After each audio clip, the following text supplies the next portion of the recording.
বিসমিল্লাহির রহমানির রহিম। পরম করুণাময় ও অসীম দয়ালু আল্লাহর নামে শুরু। ومن أحسن قولا ممن دعا إلى الله وعمل صالحا وقال إنني من المسلمين.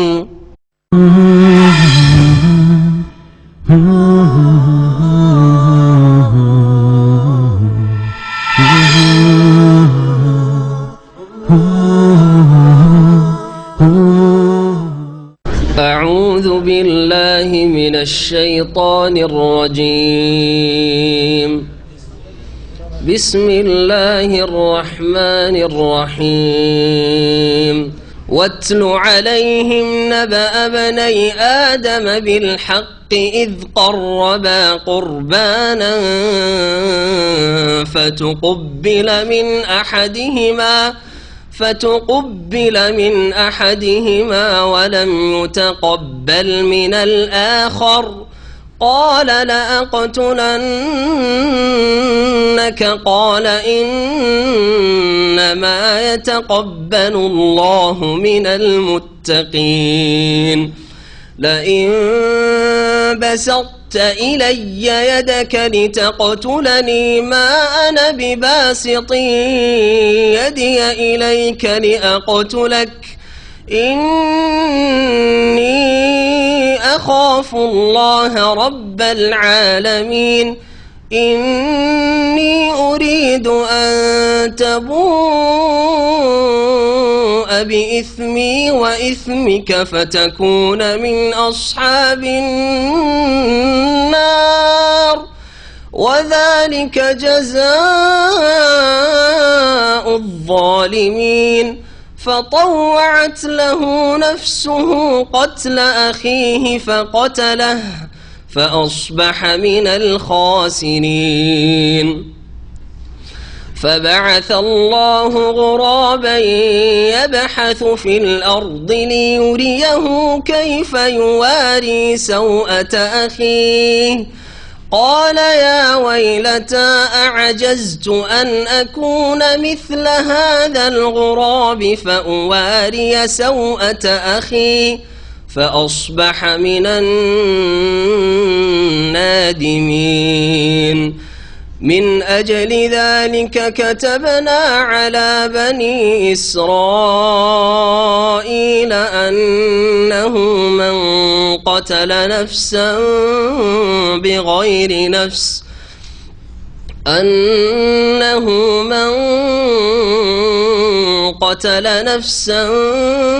بغير نفس أو فساد في الأرض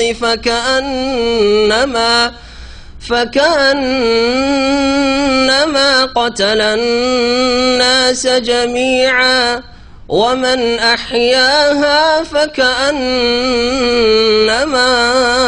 أحيا الناس جميعا ولقد جاءتهم رسلنا بالبينات ثم إن كثيرا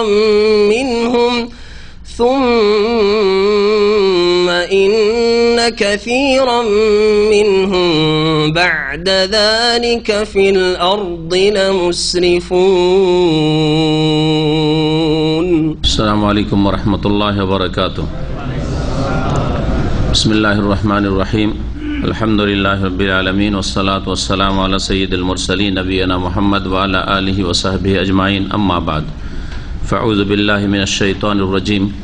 واتل عليهم نبأ ابني آدم بالحق إذ قربا قربانا فتقبل من أحدهما ولم يتقبل من الآخر قال لأقتلنك قال إنما يتقبل الله من المتقين. মহান আল্লাহর সমস্ত প্রশংসা যে আল্লাহ পাক রব্বুল আলামিন আমাদেরকে সৃষ্টি করেছেন তার ইবাদতের জন্য, তার আদেশ নিষেধের বাস্তবায়নের জন্য। সে আল্লাহ পাকের যাবতীয় প্রশংসা যে আল্লাহ পাক রব্বুল আলামিন যেমন তার হক আদায় করা ফরজ করেছেন মানব জাতির ওপর, তেমনি বান্দার হক, আল্লাহ পাকের সৃষ্টির হক আল্লাহ পাক ওইভাবেই ফরজ করেছেন। আল্লাহ তার হকের ক্ষেত্রে ক্ষমা করে দেবেন যদি ইচ্ছা করেন কাউকে, তাহলে বিনা তওবায়, আর তওবা করলে সকলকে আল্লাহ ক্ষমা করবেন। পক্ষান্তরে মানুষের হক কেউ নষ্ট করলে অতক্ষণ পর্যন্ত আল্লাহ ক্ষমা করবেন না যতক্ষণ পর্যন্ত ওই ব্যক্তি যার হক নষ্ট করা হয়েছে, যার অধিকার খর্ব করা হয়েছে, সেই ব্যক্তি ক্ষমা না করবে। সালাত এবং সালাম নাযিল পেয়ে মুহাম্মদ রাসূলুল্লাহ সাল্লাল্লাহু আলাইহি সাল্লামের উপর, যার মাধ্যমে আল্লাহ পাক রব্বুল আলামিনের হক এবং বান্দার হক সম্পর্কে আমরা জানার সুযোগ পেয়েছি। আমাদের তাফসীর সূরা মায়েদার আয়াত নম্বর 27 থেকে আজকে হবে ইনশাআল্লাহ। এই আয়াত নম্বর 27 থেকে শুরু করে আয়াত নম্বর 32 পর্যন্ত অথবা 31 পর্যন্ত এই কয়েকটি আয়াতে আদম আলাইহিস সালামের দুই ছেলে হাবিল এবং কাবিল, যাদের নাম তাফসীরের কিতাবাদিতে বলা হয়েছে, তাদের বিশেষ একটি ঘটনা আল্লাহ পাক বর্ণনা করেছেন, যাতে রয়েছে মানুষের জন্য শিক্ষার বিষয়। মহান আল্লাহ ইরশাদ করেছেন, ওয়াতুলু আলাইহিম নাবাব নাই আদম বিল হক। হে নবী, তুমি পড়ে শোনাও তাদেরকে, আলাইহিম তাদেরকে, অর্থাৎ ইহুদিদেরকে। এখানে আলোচনা চলছে বনি ইসরাইল সম্পর্কে। আগে মূসা আলাইহিস সালামের জাতির কথা, এবং তারা বাইতুল মুকাদ্দাসে প্রবেশ করতে চাইল না, জিহাদ করতে চাইল না। 40 বছর আল্লাহ তাদেরকে শাস্তি দিলেন, সেই ময়দানে তারা ঘুরপাক খেতে থাকে। তারপরে যখন তওবা করে সংশোধন করে আসে, জিহাদের মাধ্যমেই তারা আবার বাইতুল মুকাদ্দাসে প্রবেশ করতে সক্ষম হয় মূসা আলাইহিস সালামের ইন্তেকালের পরে। এই বনি ইসরাইলদের কথা আল্লাহ পাক বর্ণনা করেছেন, সুতরাং তাদের সাথেই সম্পর্কিত এই কথাটি, ওয়াতুলু আলাইহিম তাদেরকে পড়ে শোনান। যেহেতু সূরা মায়েদা নাজিল হয়েছে নবী করিম সাল্লাল্লাহু আলাইহি ওয়াসাল্লামের মক্কি জীবনে না মাদানী জীবনে, মাদানী মদিনার জীবনে নাজিল হয়েছে। আর মদিনায় যখন প্রিয় মুহাম্মদ রাসূলুল্লাহ সাল্লাল্লাহু আলাইহি ওয়াসাল্লাম তশরিফ নিয়ে আসলেন হিজরত করে, তখন দেখলেন ওখানে 3টি ইহুদি গোত্র ছিল, বানু কুরাইজা, বানু নাজির, বানু কাইনুকা। আর 2টি মুশরিক গোত্র ছিল, আওস এবং খাজরাজ, যারা পরে ইসলাম গ্রহণ করে আগে ভাগে এবং তাদের নাম পরিবর্তন হয়ে যায়। আর আওস খাজরাজ বলে তারা পরিচিত না থেকে আনসারিতে পরিণত হন, তার আনসার। আর যারা মক্কাতুল মুকাররমা থেকে হিজরত করে আসেন মদিনায় স্থায়ী বসবাসের উদ্দেশ্যে রাসূলুল্লাহ সাল্লাল্লাহু আলাইহি ওয়াসাল্লাম এবং তার সাথী সঙ্গীরা, তাদেরকে মুহাজিরিন বলা হয়। নতুন একটি সমাজ যেন মদিনার সমাজ গঠিত হলো। মুহাজিরিন একটা নতুন নাম আসলো, আনসার একটি নতুন নাম আসলো, আর ইহুদিরা তো ছিলই। ইহুদিদের সাথে নবী করিম সাল্লাল্লাহু আলাইহি ওয়াসাল্লাম চুক্তি সম্পাদন করেছিলেন মদিনা আসার সাথে সাথে। এটি হচ্ছে হিকমত, যে কোনো জায়গায় যদি শান্তিতে বসবাস করতে হয় সেখানকার লোকদের সাথে একটা শান্তি চুক্তি কায়েম রাখতে হবে, যাতে করে তারা শান্তিতে থাকে, তারা কোনো আশঙ্কায় না থাকে, আর আমরাও তাদের থেকে কোনো আশঙ্কায় না থাকি। নবী করিম সাল্লাল্লাহু আলাইহি ওয়াসাল্লাম তাই করেছিলেন। কিন্তু যখন তখন তারা এই চুক্তি ভঙ্গ, গাদ্দারি করা, ইহুদিদের বদ স্বভাব, প্রাচীন স্বভাব, যখন তখন তারা বিশ্বাসঘাতকতা করত, গাদ্দারি করত, এমনকি সৈয়দুল মুরসালিন খাতামুন নবীন মুহাম্মদুর রাসূলুল্লাহ সাল্লাল্লাহু আলাইহি ওয়াসাল্লামকে একাধিকবার খুন করার চেষ্টা করেছে এই ইহুদিরা, খুন করার চেষ্টা করেছে। তার মধ্যে একটি গোত্র হচ্ছে এই নাজির গোত্র, বানু নাজির। এই বানু নাজির গোত্রের সাথে কোন একটি তাদের বিচার সালিস করে দিয়ে মীমাংসার জন্য রাসূলুল্লাহ সাল্লাল্লাহু আলাইহি সাল্লাম গিয়েছিলেন তাদের মহল্লায়। এরা ষড়যন্ত্র করে বসতে দিয়েছিল দেয়ালের পাশে, দেয়ালের পাশে নিচে বসতে দিয়েছিল নবী করিম সাল্লাল্লাহু আলাইহি সাল্লামকে। তার সাথে ছিলেন তার দুই সঙ্গী আবু বকর, ওমর রাদিয়াল্লাহু আনহুমা।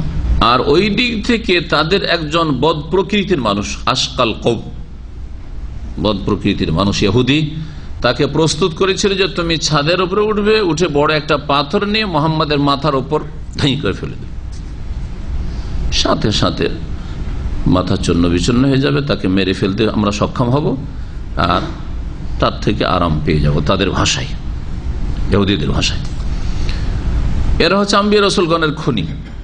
ইহুদি জাতি হচ্ছে আম্বিয়া রসুলদের খুনি।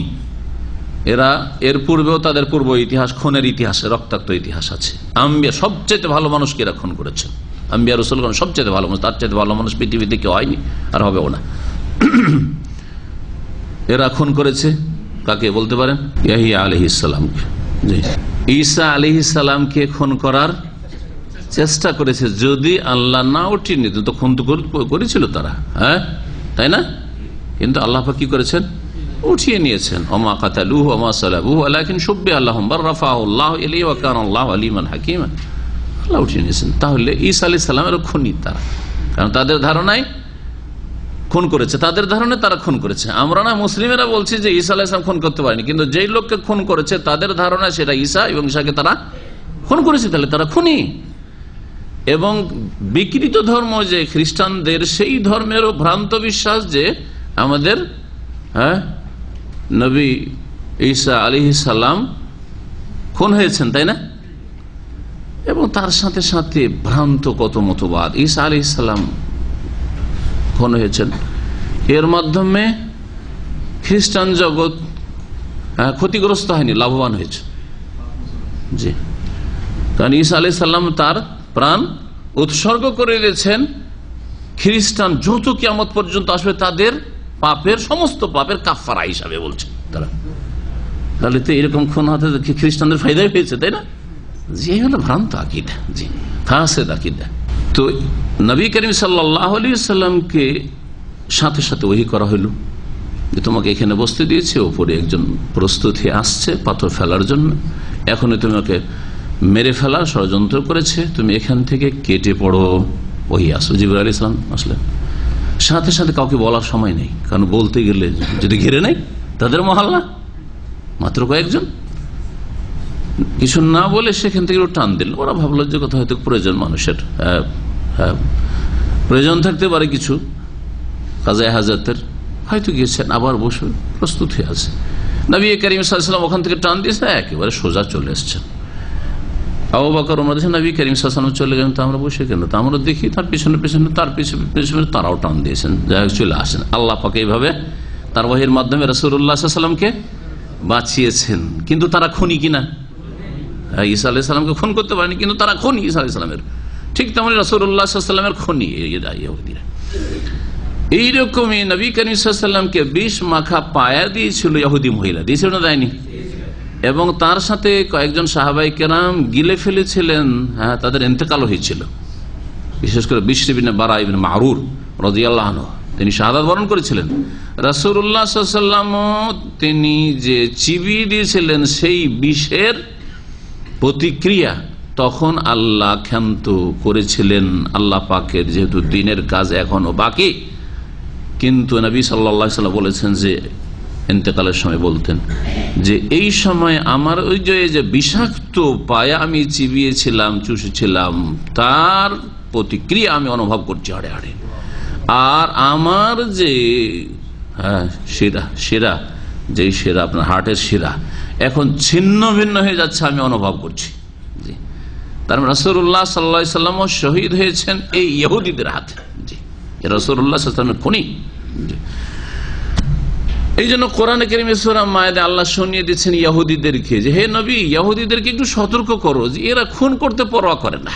আগের নবীদেরকে খুন করেছে, কানু ইয়াকতুলুন আম্বিয়া, আর তোমাকে খুন করার চেষ্টা করছে। তাদেরকে শুনিয়ে দাও যে খুনের কুপরিণাম কি, কত বড় অপরাধ। বুঝতে পারলেন? তাহলে ঘটনা এমনি আল্লাহ বয়ান করেন নিজেকে, একটি কিসসা। জি, এটা হচ্ছে প্রেক্ষাপট। আল্লাহ পাক রব্বুল আলামিন এই আয়াতগুলি বা এই কাহিনী এই জন্য শুনিয়েছেন, অতুল তাদেরকে শুনিয়ে দাও, বিশেষ করে ইহুদিদেরকে শুনিয়ে দাও পড়ে। তালা ইয়াতুল মানে তেলাওয়াত করা, পাঠ করা, অতুল আলিম, তাদেরকে পড়ে শুনিয়ে দাও, বৃত্তান্ত শুনিয়ে দাও। কি নাবা ইবনাই আদম বিল হক, যথাযথভাবে আদম আলাইহিস সালামের দুই ছেলের কাহিনী, ঘটনা, সংবাদ। নাবা মানে সংবাদ, নাবা থেকে নবী, সংবাদদাতা। ঈদ কাররাবা কোরবানান, যখন উভয়ে একটি করে কোরবানি করেছিল, হাবিল এবং কাবিল কোরবানি করেছিল। কোরআনের আয়াতে তাদের নাম নেই, রাসূলুল্লাহ সাল্লাল্লাহু আলাইহি ওয়াসাল্লামের কোন সহিহ হাদিসে এই হাবিল কাবিলের নাম নেই। এই জন্য নিশ্চিত বলা যাবে যে বিশ্বস্ত সূত্রে তাফসীরকার যারা গবেষক তাফসীরকার, তবে মুফাসসিরিন দুই রকম, তাফসীরকার হচ্ছেন দুই রকমের। একদল তাফসীরকার হচ্ছেন গবেষক যারা সহিহ যায়িফের তারতম্য করেন, মুহাক্কিকিন। আর একদল মুফাসসিরিন তারা শুধু কালেকশন করেন, পেলেই হইল কোন জায়গায় মাল মেটেরিয়াল, জি হ্যাঁ, জমা করেন শুধু, জি হ্যাঁ। তার মধ্যে আবার দুই ভাগ করা যেতে পারে, কিছু একটু হয়তো ভালোগুলো জমা করেন, আর কিছু আছে হাতে বলাইলিন, আরবি ভাষায় রাতের অন্ধকারে লকড়ি সংগ্রহকারী, এটা আরবি একটা প্রবাদ রয়েছে। জি, রাতের অন্ধকারে লকড়ি, পুরোনো যুগের লকড়ি মানুষ কুড়াইতো আম কুড়ানোর মতো, আমরা আম কুড়ানো বলি, আম বাগানোর এলাকার লোক। তো লকড়ি মানুষের তার জ্বালানি দরকার, তো লকড়ি কুড়াইতে যায় না মাঠে ঘাটে। দিনে লকড়ি করে তো বুঝতে পারছেন যে এটা আছে লকড়ি উঠাইলাম জ্বালানি, না কি আর কিছু উঠাইলাম বুঝতে পারছেন, কিন্তু রাতে দেখছেন যে কালো হয়ে কিছু পড়ে আছে। লকড়ি কোড়াতে গিয়ে সাপে হাত পড়তে পারে না, সাপকে লকড়ি দিয়েছেন হাত হতে পারে না। তো ঠিক ওই রকমই হাতে বেলাইল ওরা যারা জাল জয়ীফ সহি কোনো কিছুর পার্থক্য করে না। আমাদের দেশের ওয়াইজ বক্তাগুলি ঠিক ওই রকমই হাতে বেলাইলি, ওদের বক্তব্যে কালাল্লাহ আছে, কালার ইসলামিক বই পুস্তকগুলিও একবারে ব্যাপক হারে এইরকম। কোরআন হাদিসও আছে, আর কিছু সহিও আছে, জয়ীফও আছে, আর গাঁজা খোঁজি কিচ্ছা কাহিনীও আছে, আর শিরক বিদআতও আছে, আর স্বপ্নের ধর্মে স্বপ্নের কিচ্ছা কাহিনী দিয়ে ধর্ম প্রচারও আছে, সব আছে, সব আছে। জি, হাতে বলে এরা রাতের লকড়ি কুড়ানেওয়ালা, যার ফলে রাতের লকড়ি কুড়াতে গিয়ে এদেরকে শয়তানে দংশন করেছে,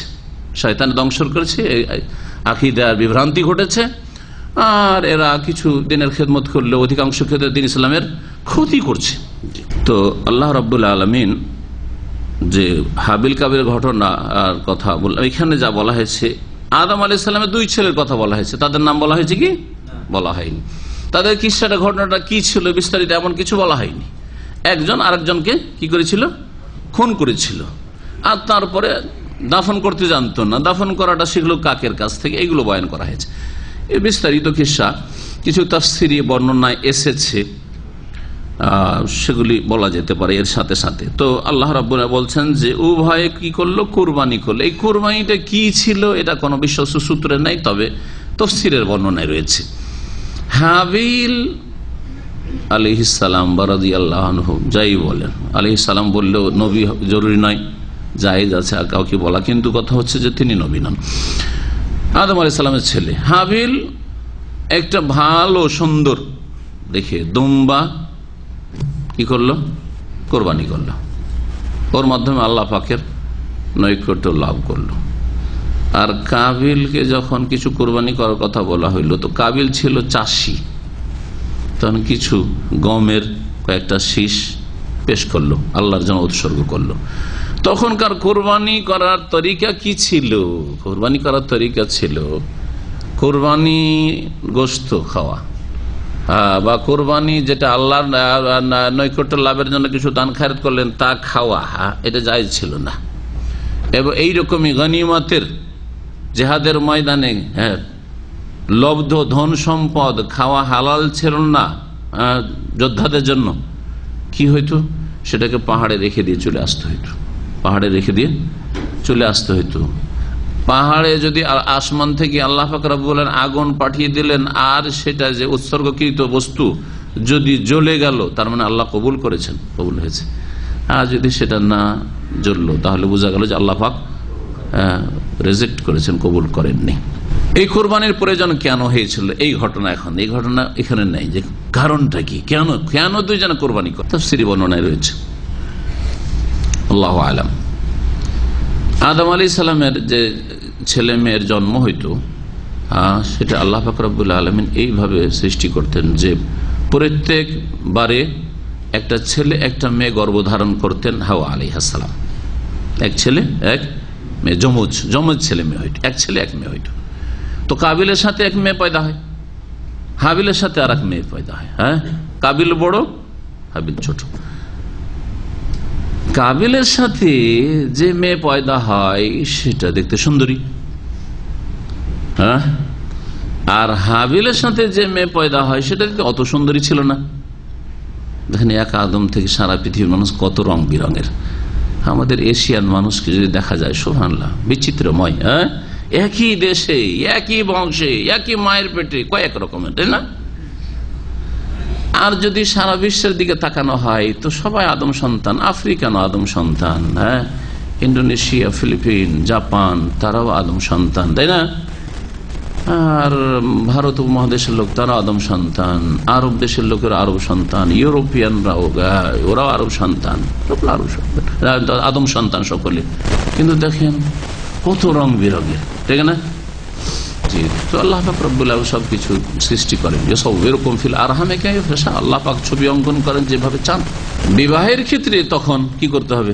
মেয়ে কোথায় পাওয়া যাবে? কাবিল বিয়ে করবে, হাবিল বিয়ে করবে, মেয়ে কোথায় পাওয়া যাবে? হ্যাঁ, আর কি আছে কোথাও? না, ওই আদমের মেয়েদেরকে বিয়ে করতে হবে, তাই না?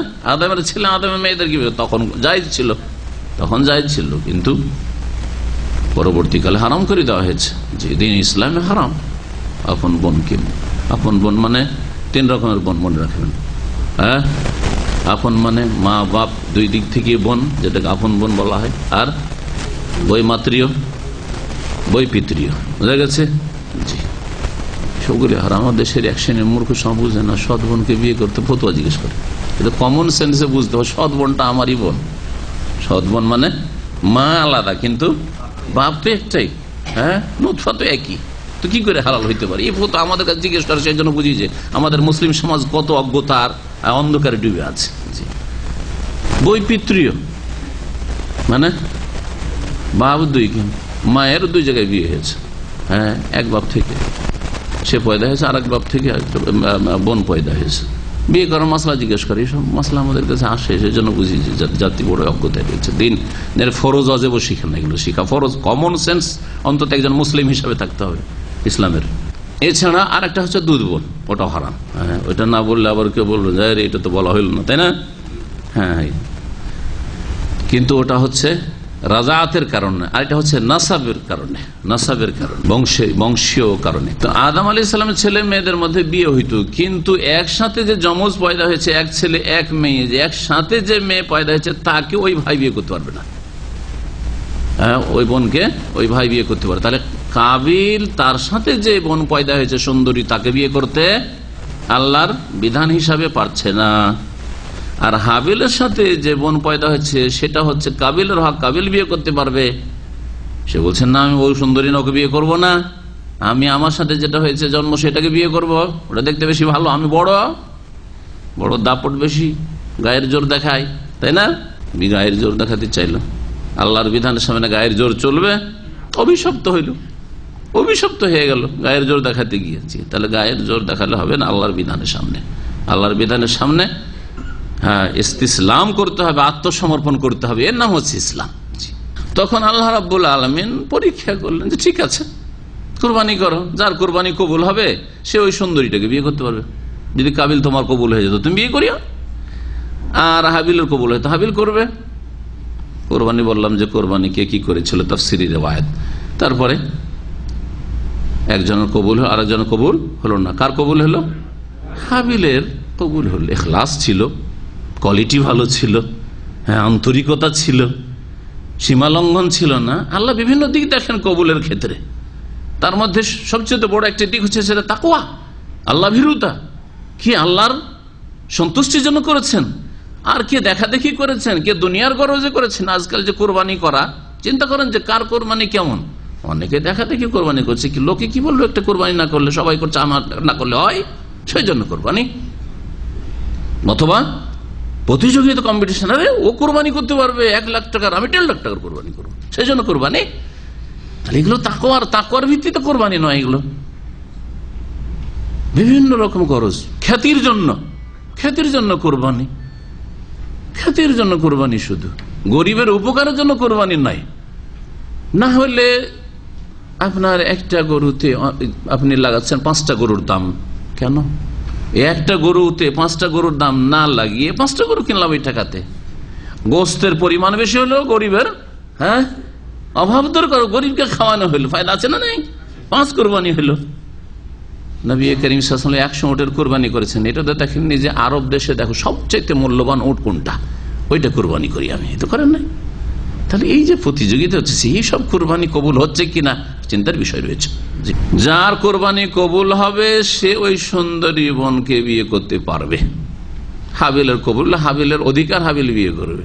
যখন দেখলো যারে কোরবানি আর কবুল হলো, এক হিংসা হলো।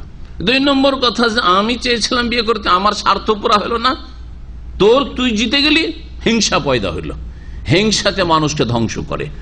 হাবিল কাবিলের ঘটনা থেকে শিক্ষা যে হিংসা ধ্বংস করেছে কাবিলকে। আত্মীয়তার সম্পর্কের হক নষ্ট করা, আত্মীয়তার বিচ্ছিন্নতা ধ্বংস করেছে কাবিলকে। ভালো করে শোনেন জি।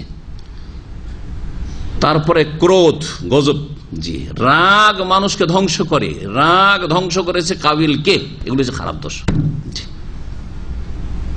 আপনি হাবিল কাবিলের কিসসা তো পড়লেন, কিন্তু কিছু শিক্ষা নিলেন না। রাগ রাগই থাকলো, আপনার মেজাজ গরম, সবসময় ঠান্ডা করার তৌফিক হলো না। আরে বেনামাজি থেকে নামাজি হইতে পারলেন, আপনার বংশে নামাজ ছিল না, তো আপনার গরম রাগ থেকে ঠান্ডা রাগ করা সম্ভব নয়? অবশ্যই সম্ভব। ওটা ট্রেনিং করতে হবে, তাহলে অভ্যাস করতে হবে, নিজেকে আয়ত্তে রাখার চেষ্টা করে। যেমন নিজেকে নিজের পোশাকের ভিতরে রেখেছেন বডিটাকে, ঠিক তেমনি আপনার রাগটাকে আপনার কন্ট্রোলে রাখতে হবে। আর পোশাকের বাইরে চলে গেলে তো হবে না। যেমন বডি পোশাকের বাইরে যায় না, তেমনি রাগ এত না যায় একেবারে কাপড় খুলে ফেলেছেন রাগ থেকে, হুঁশ দিশে কিছু নেই, রাগ কন্ট্রোল করা শিখলাম। আত্মীয়তা সম্পর্ক বিচ্ছিন্ন করব না। রক্তের সম্পর্ক কত ঘনিষ্ঠ, আপন ভাই, ভাই কি খুন করছে?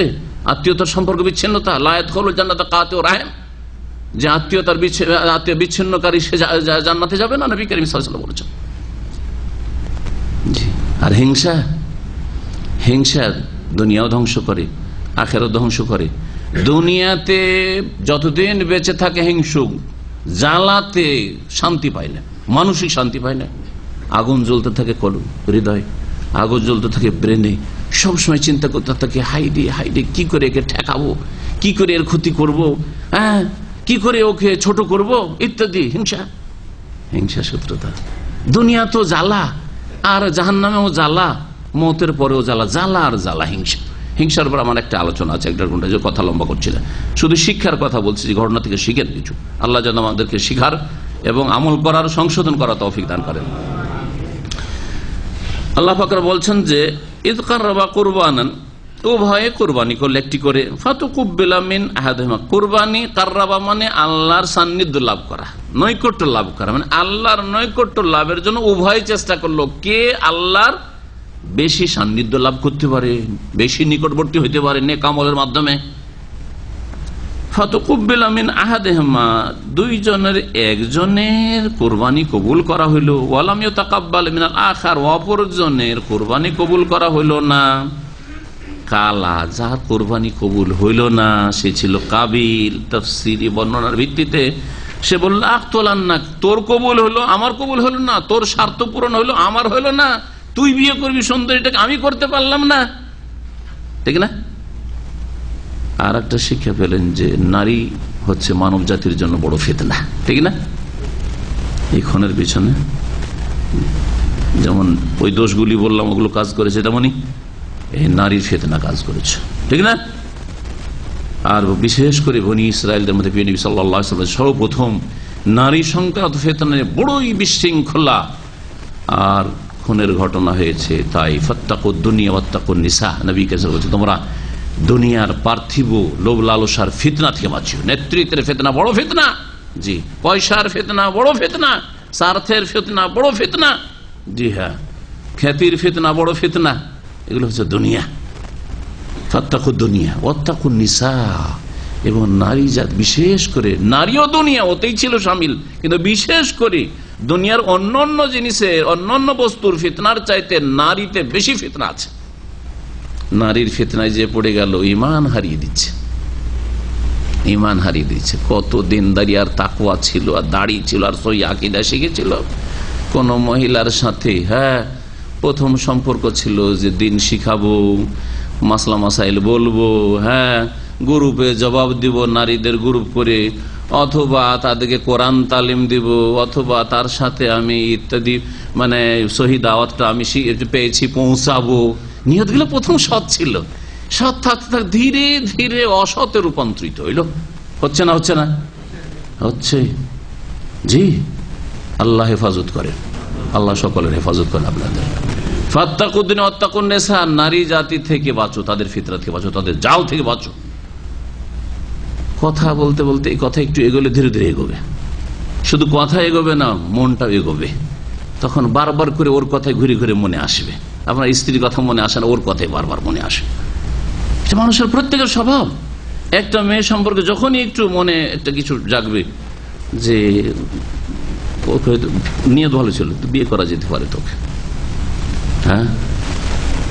চারটা তো বিয়ে করা যায়, ধরেন একটা আছে, অথবা বিবাহিত না, বিয়ে করা যেতে পারে, তো বিয়ের নিয়তে একটু কথা বললি, অথবা বিয়ে করবো না কিন্তু মানুষ হিসাবে একটু খবর টবর তো নিই, ভালো তো আমাদের সহিহ আকীদার বন্ধু, একটু খোঁজ খবর নিই তার।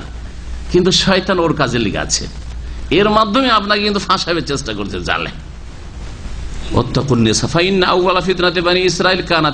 সর্বপ্রথম নারী জাতির ফিতনা হয়েছিল বনি ইসরায়েলদের মধ্যে। বনি ইসরায়েল ধ্বংস হয়েছে নারী জাতির কারণে, এই কাবিল ধ্বংস হয়েছে নারী জাতির ফিতনায় পড়ে। কালা বলল তোকে খুন করবো আমি, অবশ্যই অবশ্যই খুন করবো তোকে। কালা তখন অন্য ভাই যাকে খুন করতে সে বললো ইন্নামা ইয়াতাকাব্বারুল্লাহু মিনাল মুত্তাকিন, আমার কি দোষ, তোমার কবুল হলো না ভাই আর আমার কবুল হলো, আমি কি দোষ করলাম? আসলে আল্লাহ কবুল করেন আল্লাহ ভীরুদের পক্ষ থেকে, মুত্তাকিন যারা সংযমশীল তাদের পক্ষ থেকে, যারা পাপ মুক্ত থাকতে চায়, যারা আল্লাহর ভয়ে পাপ থেকে বাঁচতে চায় তাদের থেকে। আল্লাহ জানেন অন্তরের অবস্থা, যে এই আমলের মাধ্যমে আমি অন্যায় থেকে বাঁচতে চাই, পাপ থেকে বাঁচতে চাই, আল্লাহর অসন্তুষ্টি থেকে বাঁচতে চাই, আল্লাহকে রাজি করতে চাই, এইরকম লোক হচ্ছে তাকওয়া অর্জনকারী। আর তাকওয়া অর্জনকারীর পক্ষ থেকে আল্লাহ আমল কবুল করেন। তো তুমি মুত্তাকি হয়ে গেলে আল্লাহ কবুল করবেন। এমন কি কবুল হয়নি, আজকে কবুল হয়নি, কালকে হইতে পারে। তোমার নিজের আপডেট করো, নিজে সংশোধন করো। তারপরে যখন খুন করতে চাইলো জবাবে আরো বলছেন হাবিল লাইন বাসাত্তা ইলাইয়া ইয়াদাক, তোমার হাত যদি আমার দিকে বাড়াও বা আমার ওপর তোলো, আমরা হাত তোলা বলি, মারাকে কি বলি, মারধর করাকে হাত তোলা বলি না, এই তুই হাত তুলবি না বলি না জি। লাইন বাসাত্তা ইলাইয়া ইয়াদাক, আমার ওপর যদি তুমি হাত তোলো আমাকে খুন করার জন্য, মা আনাবে বাসিতি ইয়াদিয়া ইলাই, তবুও আমি আমার হাত তোমার উপর তুলবো না। তুমি যদি মেরে ফেলে দাও তবু আমি তোমাকে মারবো না, তোমার যা ইচ্ছা তাই কর। এত নমনীয় হওয়ার পরেও তার রাগ থামছে না, তাহলে কত তাকে শয়তানে ধরেছে। শয়তানের শত্রুতা বাপের সাথে হয়েছে, জান্নাত থেকে বের করেছে, তাতে সফল হয়েছে জান্নাত থেকে বের করতে। শয়তান আবার বেটার পিছনে লেগেছে, কাবিলের পিছনে লেগেছে। দেখেন, কারণ মানুষ যখন হার মেনে নেই তখন রাগটা স্বাভাবিক ঠান্ডা হয়ে যাওয়ার কথা। যদি রাগের মতো রাগ থাকে, মানে আয়ত্তে থাকে, যাক যা হইলেও তো আমি মারলেও মারবে না বলছে, মারবে মারো, কিছু বলবো না তোমার। তারপরেও যদি কেউ মারে তো নিকৃষ্ট, পশুর চাইতে নিকৃষ্ট, হিংস্র পশুর চাইতে নিকৃষ্ট, ঠিক না? তুমি যদি আমার দিকে হাত বাড়াও বা আমার হাত তোলো আমাকে খুন করার জন্য, আমি তোমার দিকে হাত বাড়াবো না, তোমার উপর হাত তুলবো না, লি আকতুল্লাকা, তোমাকে খুন করার উদ্দেশ্যে। কেন? ইন্নী আখাফুল্লাহ রব্বাল আলামিন, আমি সেই আল্লাহকে ভয় করি যিনি বিশ্বজাহানের প্রতিপালক। আল্লাহকে ভয় করি, তিনি আমার মালিক, তার কাছে যেতে হবে, হিসাব দিতে হবে, সুতরাং আমি খুন করবো না তোমাকে। এমনি অরিদ, আমি চাই আনতাবু আবে ইসমে ইসমেক, যে তুমি আমার এবং তোমার দুইজনের গুনাহ নিয়ে তুমি যাও আল্লাহর কাছে, আমি গুনার বোঝা উঠাতে চাই না। ফাতাকুন মিন আসহাবিন নার, আর এটাই যদি হয় যে তুমি নিজের পাপের বোঝা তো উঠাবে আর আমাকে খুন করার কারণে আমার পাপের বোঝা উঠাবে, পাপের বোঝা উঠাইতে হবে, কারণ কিয়ামতের দিন নেকি দিয়ে হক আদায় করতে হবে মানুষের, হবে না? আর নেকি যদি না থাকে তো গুনাহ চাপিয়ে দেওয়া হবে, ঠিক না? এটা একটা দিক। আর একটা দিক হচ্ছে যে আমার গুনাহ মানে আমি যদি, তুমিও খুন করার চেষ্টা করলে আমি খুন করার চেষ্টা, যেটা লড়াই পরস্পর, যেটাকে লড়াই বলে, দুই দিক থেকে লড়াই যদি চলে তো দুইজনে গুনাহগার কিনা? হ্যাঁ, তো আমি যদি, তুমিও মারতে আসছো আর আমিও মারতে যাই, তাহলে আমিও গুনাহগার তুমিও গুনাহগার। হ্যাঁ, এই গুনাহটা আমি না নিয়ে আমি সারেন্ডার করলাম, তোমার দিয়ে হাত বাড়াবো না, তুমি আমার গুনাহটা নিয়ে যাও। এই যে গুনাহটা হইতো, এই গুনাহ তোমার উপর চলে যাক।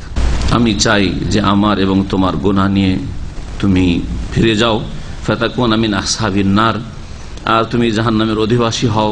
যালিকা জাযাউ যালিমিন, আর এটি হচ্ছে জালেমদের প্রতিদান। জালেমদের উচিত শাস্তি হচ্ছে এই, নিজেরও বোঝা উঠাইতে হবে, আর মানুষের হক নষ্ট করলে তাদেরও পাপের বোঝা উঠাইতে হবে। ফাতাওয়াত লাহু নাফসুহু কাতলা আখি, ছাড়লো না, মারবেই ও, কেন ওকে বিয়ে করতে হবে।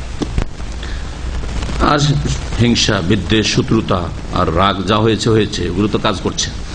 ফাতাওয়াত লাহু নাফসুহু কাতলা আখিহি, তার মন তাকে উত্তেজিত করলো, তাওয়া বা প্ররোচিত করলো, ঠিক বলে, তার মন তাকে প্ররোচিত করলো কাতলা আখিহি, নিজ ভাইকে হত্যা করার জন্য, খুন করার জন্য। ফাকাতালাহু, অতঃপর সে তাকে খুন করে ফেললো। ফাসবাহা মিনাল খাসিরিন, সুতরাং সে ক্ষতিগ্রস্তদের অন্তর্ভুক্ত হয়ে পড়ল, সর্বনাশ হয়ে গেল, ধ্বংস হয়ে গেল। এমন ক্ষতিগ্রস্ত এই কাবিল যে প্রিয় নবী মুহাম্মদ রাসূলুল্লাহ সাল্লাল্লাহু আলাইহি সাল্লাম বলেছেন, কি হাদিসে রয়েছে যে লা তুকতালু নাফসুন যুলমান, কিয়ামত পর্যন্ত কোন ব্যক্তিকে যদি অন্যায়ভাবে হত্যা করা হয়, ন্যায়সঙ্গত হলে তো আল্লাহ ফরজ করেছে সেটা, যেমন কেসাসের ক্ষেত্রে, বিবাহিতকে রজম করার ক্ষেত্রে এইরকমই আসছে দণ্ডবিধান, যেখানে মৃত্যুদণ্ড শরীয়তে রয়েছে। যদি অন্যায়ভাবে কাউকে হত্যা করা হয়, ইল্লা কানা আলা ইবনে আদম আল আউয়াল কিফলুম মিন দামিহি বা মিন দামিহা, আদম আলাইহিস সালামের যে বড় ছেলে তার ওপর এক ভাগ খুনের গুনাহ তার ওপর আসতেই থাকবে, চাপতেই থাকবে। নবী করিম সাল্লাল্লাহু আলাইহি ওয়াসাল্লাম বলেছেন, এটি হচ্ছে হাদিস, সহিহ হাদিস। কেন? লিআন্নাহু আউয়ালু মান সান্নাল কাতলা, কারণ সে প্রথম মানুষ খুন করা শুরু করেছে, মানুষকে খুন করা সে শিখিয়েছে। মানুষকে খুন করা জানতো না, মানুষকে খুন করা জানতো না। এই জন্য কোন তাফসীর রয়েছে যে ও কাবিল হাবিলকে খুন করবে, কিন্তু খুন কেমন করে করতে হয় জানে না। চুল ধরে টানাটানি করছে, মাথা ধরে চাপ দিচ্ছে, কিন্তু মরে না। আরে মরে না, তখন শয়তান বলছে তুই মারতে জানিস না, গলা টিপে ধর, দিয়ে গলাটা টিপে শয়তান শিখাচ্ছে। যে জিন শয়তান সবসময় লেগে আছে যে এইভাবে মার। এগুলো হচ্ছে তাফসীরের রিওয়ায়াত। ক্ষতিগ্রস্ত, কত ক্ষতিগ্রস্ত কিয়ামত পর্যন্ত। চিন্তা করেন কত লোক খুন হয়েছে, আর কত প্রতিদিনের পত্র পত্রিকা প্রচার মাধ্যম যদি দেখেন, একদিনে কত লোক অন্যায় ভাবে খুন হচ্ছে, অন্যায় ভাবে একদিনে শুধু। তাহলে কত গুনার বোঝা এই কাবিলের ওপর যাচ্ছে, আল্লাহর অভিশাপ লানত হইতে আছে, কত যে কঠোর শাস্তি হবে তাকে। আল্লাহ পাক রব্বুল আলামিন বলছেন ফাবাস আল্লাহ গুরাবান ইয়াবহাসু ফিল আরদ। এখন খুন তো করে দিল, খুন করে দেওয়ার পরে ক্ষতিগ্রস্ত, অনুতপ্ত, এখন কি করব এই লাশকে? তাফসীর আছে লাশকে কাঁধে নিয়ে ঘুরে বেড়াচ্ছে বেকুবের মতো, লাশ কাঁধে নিয়ে ঘুরে বেড়াচ্ছে, কি করবে বুঝে না কিছু, করবোটা কি, তো নড়াচড়া করে না, কি করবো, একে জানে না যে কি করে দাফন করতে হয়, দাফন টাফন কিছু তো জানে না। প্রথম মানুষের ছেলে, আদমের ছেলে কাবিল। আল্লাহ কাক পাঠিয়ে দিলেন, ফাবাস আল্লাহ, কাক পাঠিয়ে দিলেন শিক্ষা দেওয়ার জন্য, এবং এই যাতে অনুভূতি হয় যে কাকের চাইতে অধম, অসৎ মানুষ পশু পাখির চাইতে নিকৃষ্ট অধম। কাক বুঝছে যে কেমন করে মৃতকে ঢাকতে হয়, কিন্তু তুই বুঝিস না। ফাবাস আল্লাহ গোরাবান, আল্লাহ পাক রব্বুল কাক পাঠিয়ে দিলেন। কাক তো বুঝছে না, তাই না? ইয়াবহাসু ফিল আরদ, কাক এসে মাটি খনন করা শুরু। বাহাসা আবহাসা মানে এখানে খনন করা, জি। আর বাহাসা আবহাসা মানে সার্চ করা, তলাশ করা ইত্যাদি হয়, গবেষণা করা, এই সমস্ত অর্থ হয়।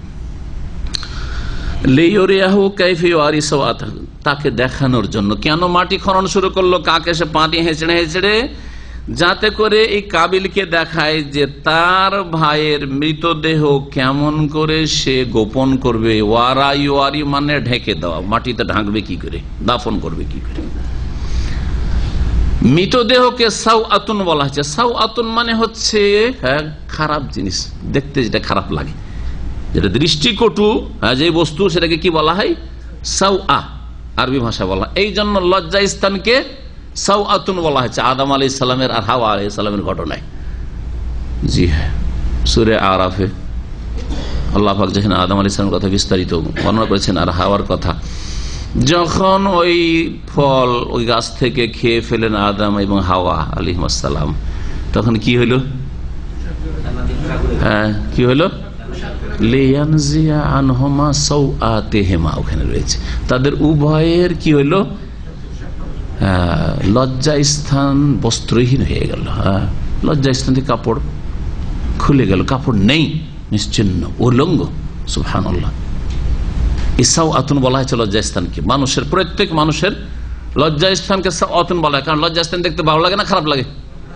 নিজের লজ্জা স্থান নিজেকে দেখতে ভালো লাগে কি না? ভালো লাগে না, ভালো লাগে না। ছোট ছেলেকে ভালো লাগে, এটা হচ্ছে মানুষের প্রকৃতি। এই জন্য ছোট বাচ্চা যদি অভ্যাস না থাকে, যার সামনে উলঙ্গ হওয়া অভ্যাস নেই, তার সামনে কখনো উলঙ্গ হবে না। আমাদের 3-4 বছরের ছেলে গোসল করার সময় উলঙ্গ হয়ে ঢুকে সাধারণত, কিন্তু সকলের সামনে ঢুকবে না। বাড়ির মায়ের সামনে অভ্যাস আছে হয়তো ঢুকে, বাপের সামনে যদি অভ্যাস থাকে ঢুকবে, না হলে ঢুকবে না। ও বাপকে ধরে লজ্জা পাবে। দেখুন কেমন করে, যেমন চেহারাটা দেখলে বুঝবেন যে কি লজ্জা পায়, খারাপ লাগে। তারপরে দরজা লাগছে, বরং একটা বোন শুধু গোসল দেয়, ওর কাছে শুধু খুলবে, আর বাকি যে ঢুকতে যাচ্ছে দিল দরজা বন্ধ করে। কেন দেখতে দেবো না? ওটাও তো তোমার বুঝে না, না না ওকে না দেখতে দেবো না। যাদের ছেলে মেয়ে আছে তারা এগুলো বুঝে, আর যারা 1-2 ছেলে মেয়ে কি বুঝবেন? 10 বছর পর নিয়েছেন, একটা হয়ে গেছে, এখন সাবালক বিয়ে দিতে হবে, আর একটা জন্মিচ্ছে, তো এইরকম করলে কাজ হবে না, তো কি বুঝবেন? আর এই জন্য কথা বলে এইরকম এই শ্রেণীর লোকদের ছেলেরা মেয়েরা কথা বলতে অনেক লেট করে, কারণ সাথী সঙ্গী পায় না। যে সাথী সঙ্গী পাবে না তারা কথা শিখবে কার কাছে? কথা বলতে পারে না, এই জন্য কথা বলতে লেট হয়। 3 বছর 4 বছর ছেলে অনেক অভিযোগ করে যে সে একটু দোয়া করে, আমার ছেলেটা 3-4 বছর বয়স হয়ে গেছে, কথা বলছেন না। দোষ তো আপনার মধ্যে। জি হ্যাঁ, কথা বলার সঙ্গে লাগবে, সহপাঠী লাগে, সমবয়স্ক লাগে। দেখেন বয়সের পার্থক্য হলে মন মিলবে না। 50 বছর বয়স আর আরেকজনের 25, সাধারণত বন্ধুত্ব হয় না, রসিকতা হয় না, তাই না? বলছেন আল্লাহ রাব্বুল আলামিন যে এইরকম কাক যখন দেখিয়ে দিল যে কেমন করে লাশ দাফন করতে হবে, কালা, তখন কাবিল বলছে ইয়া ওয়াইলাতা। আসলে ইয়া ওয়াইলাতা ছিল ইয়া ওয়াইলাতি,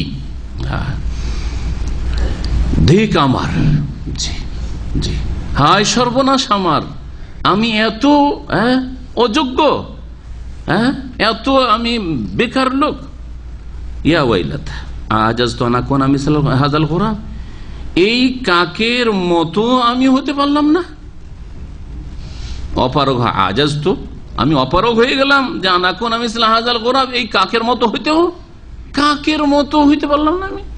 কাক আমার চাইতে ভালো, এখন অনুভূতি হয়েছে যে তোর চাইতে কাক ভালো। জি, কাকের জবাব নেই, হিসাব নেই, নিকাশ নেই, জাহান্নাম নেই, কিছু নেই। জি, আর পাপীর হিসাব নিকাশ আছে, জাহান্নাম আছে। যে আমি আমার ভাইয়ের মৃতদেহ গোপন করতে পারবো, ঢাকতে পারবো, দাফন করতে পারবো, এটি করতে পারলাম না। এই কাকের কাছ থেকে শিখতে হলো। ফাসবাহা মিনান নাদিমিন, অতঃপর সে লজ্জিত অনুতপ্তদের। এই ছিল ঘটনা যা আল্লাহ কোরআনে কারীমে বর্ণনা করেছেন। তারপরে মহান আল্লাহ ইরশাদ করেছেন আয়াত নম্বর 32-এ, মিন আজালে জালিক, এই কারণে, অর্থাৎ মানব জাতি যে খুন করেছে, আর মানব জাতির প্রথম ব্যক্তি যে খুন করেছে হচ্ছে কাবিল হাবিলকে খুন করেছে, তাই না? আদমের এক ছেলে আরেক ছেলেকে খুন করেছে। এই খুন যদি কেউ কাউকে না করত, কাবিল শুরু না করত, আর তারপরেও কেউ না করত, তাহলে আল্লাহ পাকের এইরকম কোন বিধানই আসতো না। আসতো কি? ফেরেশতারা কেউ কাউকে খুন করে না, তাদের জন্য কোনো বিধান নেই এরকম। আচ্ছা, যখন এইরকম কাবিল হাবিলকে খুন করে দিল, তার মানে মানুষের এটি একটি অপরাধ হতে থাকবে কিয়ামত পর্যন্ত। মিন আজালে জালেকে, মানুষের রক্তকে সস্তা মনে করবে। আজকে পৃথিবীতে সবচেয়ে সস্তা হচ্ছে মানুষের রক্ত, অন্যান্য পশু পাখির রক্তের তুলনায়। আর মানুষের মধ্যে আবার সে যদি ইসলামের লেভেল রাখে, মুসলিম থাকে, হ্যাঁ, তাহলে তার রক্ত আরো সস্তা। জি, পানির চাইতেও সস্তা, পৃথিবীর যে কোনো জিনিসের চাইতে সস্তা, ঠিক কিনা? জি হ্যাঁ, যেখানেই খুন হচ্ছে মানুষ খুন হচ্ছে। সন্ত্রাসী বানিয়ে, হ্যাঁ, কুফরি শক্তি এবং মুনাফিক শক্তি সন্ত্রাসী বানিয়ে খুন করছে, যেখানে খুন হচ্ছে সন্ত্রাসী, সেটাও মুসলিম। হ্যাঁ, আর যাদেরকে খুন করছে সন্ত্রাসীদের মাধ্যমে, হ্যাঁ, আর জালেমদের মাধ্যমে, তারাও মুসলিম। বুঝতে পারছেন না কথা আমার? জি হ্যাঁ, এসব জঙ্গি টঙ্গি যে প্রচার মাধ্যমগুলি জঙ্গি টঙ্গি করে দিয়ে এই যে জঙ্গিগুলি প্রতিদিন খুন হচ্ছে, সেগুলো মুসলিমদের মধ্যে থেকে তৈরি করা হচ্ছে। হ্যাঁ, যে তোরা এই কাজগুলি কর, তোরা এই কাজগুলি কর। ওরাও খুন হচ্ছে আর ওরা অন্যদেরকে খুন করছে। গড়ে যদি দেখা যায় যে সবগুলি মুসলিম, এদিকে মুসলিম খুন হচ্ছে, এদিকে মুসলিম খুন হচ্ছে। মিন আজলি যালিক, এই কারণেই যে মানুষের রক্তকে একেবারে সস্তা মনে করে নেবে, মানুষের রক্তকে মূল্য দেবে না, অথচ মানুষের রক্ত আল্লাহর কাছে অত্যন্ত মূল্যবান। আল্লাহ পাক রব্বুল আলামিনের ঘর কাবার কত ইহতিরাম রয়েছে। এই কাবা ঘরের ইহতিরাম, ইজ্জত, মর্যাদার চাইতে বেশি মূল্য হচ্ছে মুসলিমের রক্ত। প্রিয় নবী মুহাম্মদ রাসূলুল্লাহ সাল্লাল্লাহু আলাইহি ওয়াসাল্লাম। তাহলে একজন মানুষের রক্ত এত সস্তা নয়। কাবা ধ্বংস করার কোন মুসলিম সাহস করবে? কোন মুসলিম পাপিষ্ট আছে যে কাবা ধ্বংস করার চেষ্টা করবে বা উদ্দেশ্য করবে আমি কাবা ধ্বংস করে দেবো? মনের মধ্যে হয়তো নিয়ে আসার সাহস করবে না। ওর চাইতে বেশি মুহতারাম, সম্মানিত হচ্ছে, হ্যাঁ, দামু মুসলিমের খুন। নবী করিম সাল্লাল্লাহু আলাইহি ওয়াসাল্লাম হাদিস, সারা পৃথিবী ধ্বংস হয়ে যায় একদিকে, সারা পৃথিবীর একদিকে একজন মুসলিমের রক্ত সমান। লা জাওয়ালুদ দুনিয়া আহওয়ানু আলাল্লাহি মিন ইরাকাতি দামি মুসলিম। নবী করিম সাল্লাল্লাহু আলাইহি ওয়াসাল্লাম। দুনিয়া, সারা দুনিয়া যদি ধ্বংস হয়ে যায়, যে দুনিয়াতে কোনো মুসলিম নেই, আর আরেকদিকে একজন মানুষ আছে, নিরীহ মানুষ, এই নিরীহ মানুষের রক্ত সারা পৃথিবীর ধন সম্পদ যা কিছু আছে, হ্যাঁ, আসমান জমিন সবকিছু ধ্বংস হওয়ার চাইতে বেশি, হ্যাঁ, মারাত্মক তার ধ্বংস হওয়া। তাহলে একজন মানুষের রক্তের কত মূল্য রয়েছে। এই জন্য আল্লাহ পাক বলছেন যে মিন আজলি যালিক, এই কারণে কাতাবনা আলা বানি ইসরাঈল, আমি বিধিবদ্ধ করেছিলাম, এই বিধান দিয়েছিলাম বনি ইসরাইলকে, কি আন্নাহু মান কাতালা নাফসান বিগাইরি নাফস, কেউ যদি অন্যায়ভাবে বিনা কোনো কারণে কাউকে খুন করে, মান কাতালা নাফসান, কোন একটি প্রাণকে হত্যা করলো, কোন এক ব্যক্তিকে হত্যা করলো, বেগাইরে নাফসিন, কারো কেসাসে নাই, বিনিময়ে নয়, যে কাউকে খুন করে, কাউকে খুন করেছে যেন কেসাস পড়ে, যেমন নাই। আও ফাসাদিন ফিল আরদ, অথবা পৃথিবীতে কোনো বিশৃঙ্খলা, অশান্তি সৃষ্টি করার কারণ ছাড়া কোন ব্যক্তিকে খুন করছে, যেই ব্যক্তি এর ওপর কেসাসের বাস্তবায়ন ফরজ হয়নি, কাউকে সে খুন করেনি, আর সে পৃথিবীতে কোন রকমের বড় ধরনের বিশৃঙ্খলা সৃষ্টি করেনি, ফাসাদও করেনি, নিরীহ নির্দোষ মানুষ, এইরকম ব্যক্তিকে যদি খুন করে, ফাকান্নামা কাতালান নাসা জামিয়া, তাহলে সে যেন একজন লোককে খুন করলো না, সে সমস্ত মানুষকে খুন করলো। সমস্ত মানুষকে খুন করার যে পাপ আছে, সেই পাপ তার কাঁধে চাপবে। কারণ যেই ব্যক্তি একজনকে খুন করতে পারলো, সে যদি সুযোগ পায় এবং তার যদি স্বার্থ এতে দেখে যে আমি সবকে খুন করলে আমার স্বার্থ পুরো হবে, তো সবাইকে খুন করবে, করবে না? একজনকে যে খুন করে দিয়েছে, বাকি লোকগুলিকে, একবার যে খুনি হয়েছে, তার বাকি লোককে খুন করা তার জন্য সহজ হয়ে গেছে মন মানসিকতার দিক থেকে। এই জন্য আমাদের দেশের খনিগুলো জেল খাটতে যায়। আমি খনির সাথে কথা বলে দেখেছি, হ্যাঁ, খনি জেলে গেছে, তারপরে প্রথম গিয়ে জামানতে ছুটে চলে আসলো, কয়েক মাস পরে তারপরে একবার হইলো, সাজা হইলো, 2-3 বছর বা 5 বছর ম্যাক্সিমাম সাজা, যা হইলো। জেল খেটে এসে বলছে, একজনকে খুন করেছি, জেল খেটে চলে এসেছি, আবার খুন করব, কি হবে? আমি তো আস্তে করে বললাম, ওর দাপটি আলাদা কথা, হ্যাঁ, আবার যাব 5 বছর 10 বছর জেল খেটে আসবো। জি হ্যাঁ, এর জন্য আমাদের দেশের জেলগুলোতে ছোট অপরাধী বড় অপরাধী হয়, কিন্তু সৌদি আরবের জেলে ছোট অপরাধী বড় অপরাধী সাধারণত হয় না। হাফেজে কোরআন হয়েও বেরিয়ে আসে, ভালো মানুষ হয়েও বেরিয়ে আসে, হ্যাঁ, ভালো চরিত্রের হয়েও বেরিয়ে আসে, কারণ এখানে তরবিয়ত রয়েছে, ইসলামিক তরবিয়তের প্রশিক্ষণ রয়েছে। ফাকান্নামা কাতালান নাসা জামিয়া ওয়া মান আহইয়াহা, আর কেউ যদি একজনের প্রাণ রক্ষা করে, কোন একজন মানুষ, নিরীহ মানুষের, এখানে বলা হয়নি মুসলিমান, নাফসান বলা হয়েছে, যে কোনো নির্দোষী মানুষ, তার উপর মৃত্যুদণ্ডের সাজা শাস্তি আসেনি আল্লাহর বিধানে, তাকে যদি তার প্রাণ বাঁচিয়ে দিতে পারেন, ফাকান্নামা আহইয়ান নাসা জামিয়া, তাহলে সে যেন সমস্ত মানুষকে প্রাণ দিল, মানুষের প্রাণ বাঁচিয়ে দিল, সমস্ত মানবতার প্রাণ বাঁচিয়ে দিল। একজনকে বাঁচিয়ে দেওয়া সারা বিশ্বের সমস্ত মানুষকে বাঁচিয়ে দেওয়া। এখন কেমন করে বাঁচাবেন একটা লোককে? এটা তরিকা আবার কেমন হবে বুঝতে হবে। তাহলে যেই ব্যক্তি একজনকে বাঁচিয়ে দিল, কারো প্রাণ রক্ষা করলো, কেমন করে প্রাণ রক্ষা করবেন বুঝান এটা, এই আয়াতটা তাহলে না বুঝে আসবে। যাকে খুন করেছিল এই খুনি তার আত্মীয় স্বজনদের, হ্যাঁ, যদি দাবি থাকে যে আমরা কি করব, কেসাসের বাস্তবায়ন করবো, কেসাসের দাবি করি, তাহলে কেস হবে না? হবে না। কিন্তু আত্মীয় স্বজন যদি মাফ করে দেয়, যে আমরা রক্তবন দিয়াত নিয়ে ক্ষমা করে দিলাম, অথবা দিয়াত ক্ষমা করে দিলাম, এমনিতে ক্ষমা করে দিলাম। কয়েক বছর আগে শেখ মোহাম্মদ সালেহ মোনাজ্জেদ তার ছেলেকে যে কোনো কারণে হোক একটু খুন হয়েছিল, মানে আসার পরে শেখ বললেন যে আমি মাফ করে দিলাম, দিয়েও তো নেব না, কেসাসও চাই না, মাফ করে দিলাম। সাথে সাথে একদিনে কেস উঠে গেল তখন থেকে। তবে সরকারের একটা অধিকার আছে হাকিমের, এই জন্য এইরকম ব্যক্তিকে মৃত্যুদণ্ড তো আর সরকার দেবে না, কিন্তু বন্দী রাখার অধিকার আছে সরকারের। জি, তো এখানে প্রাণ বাঁচালো না?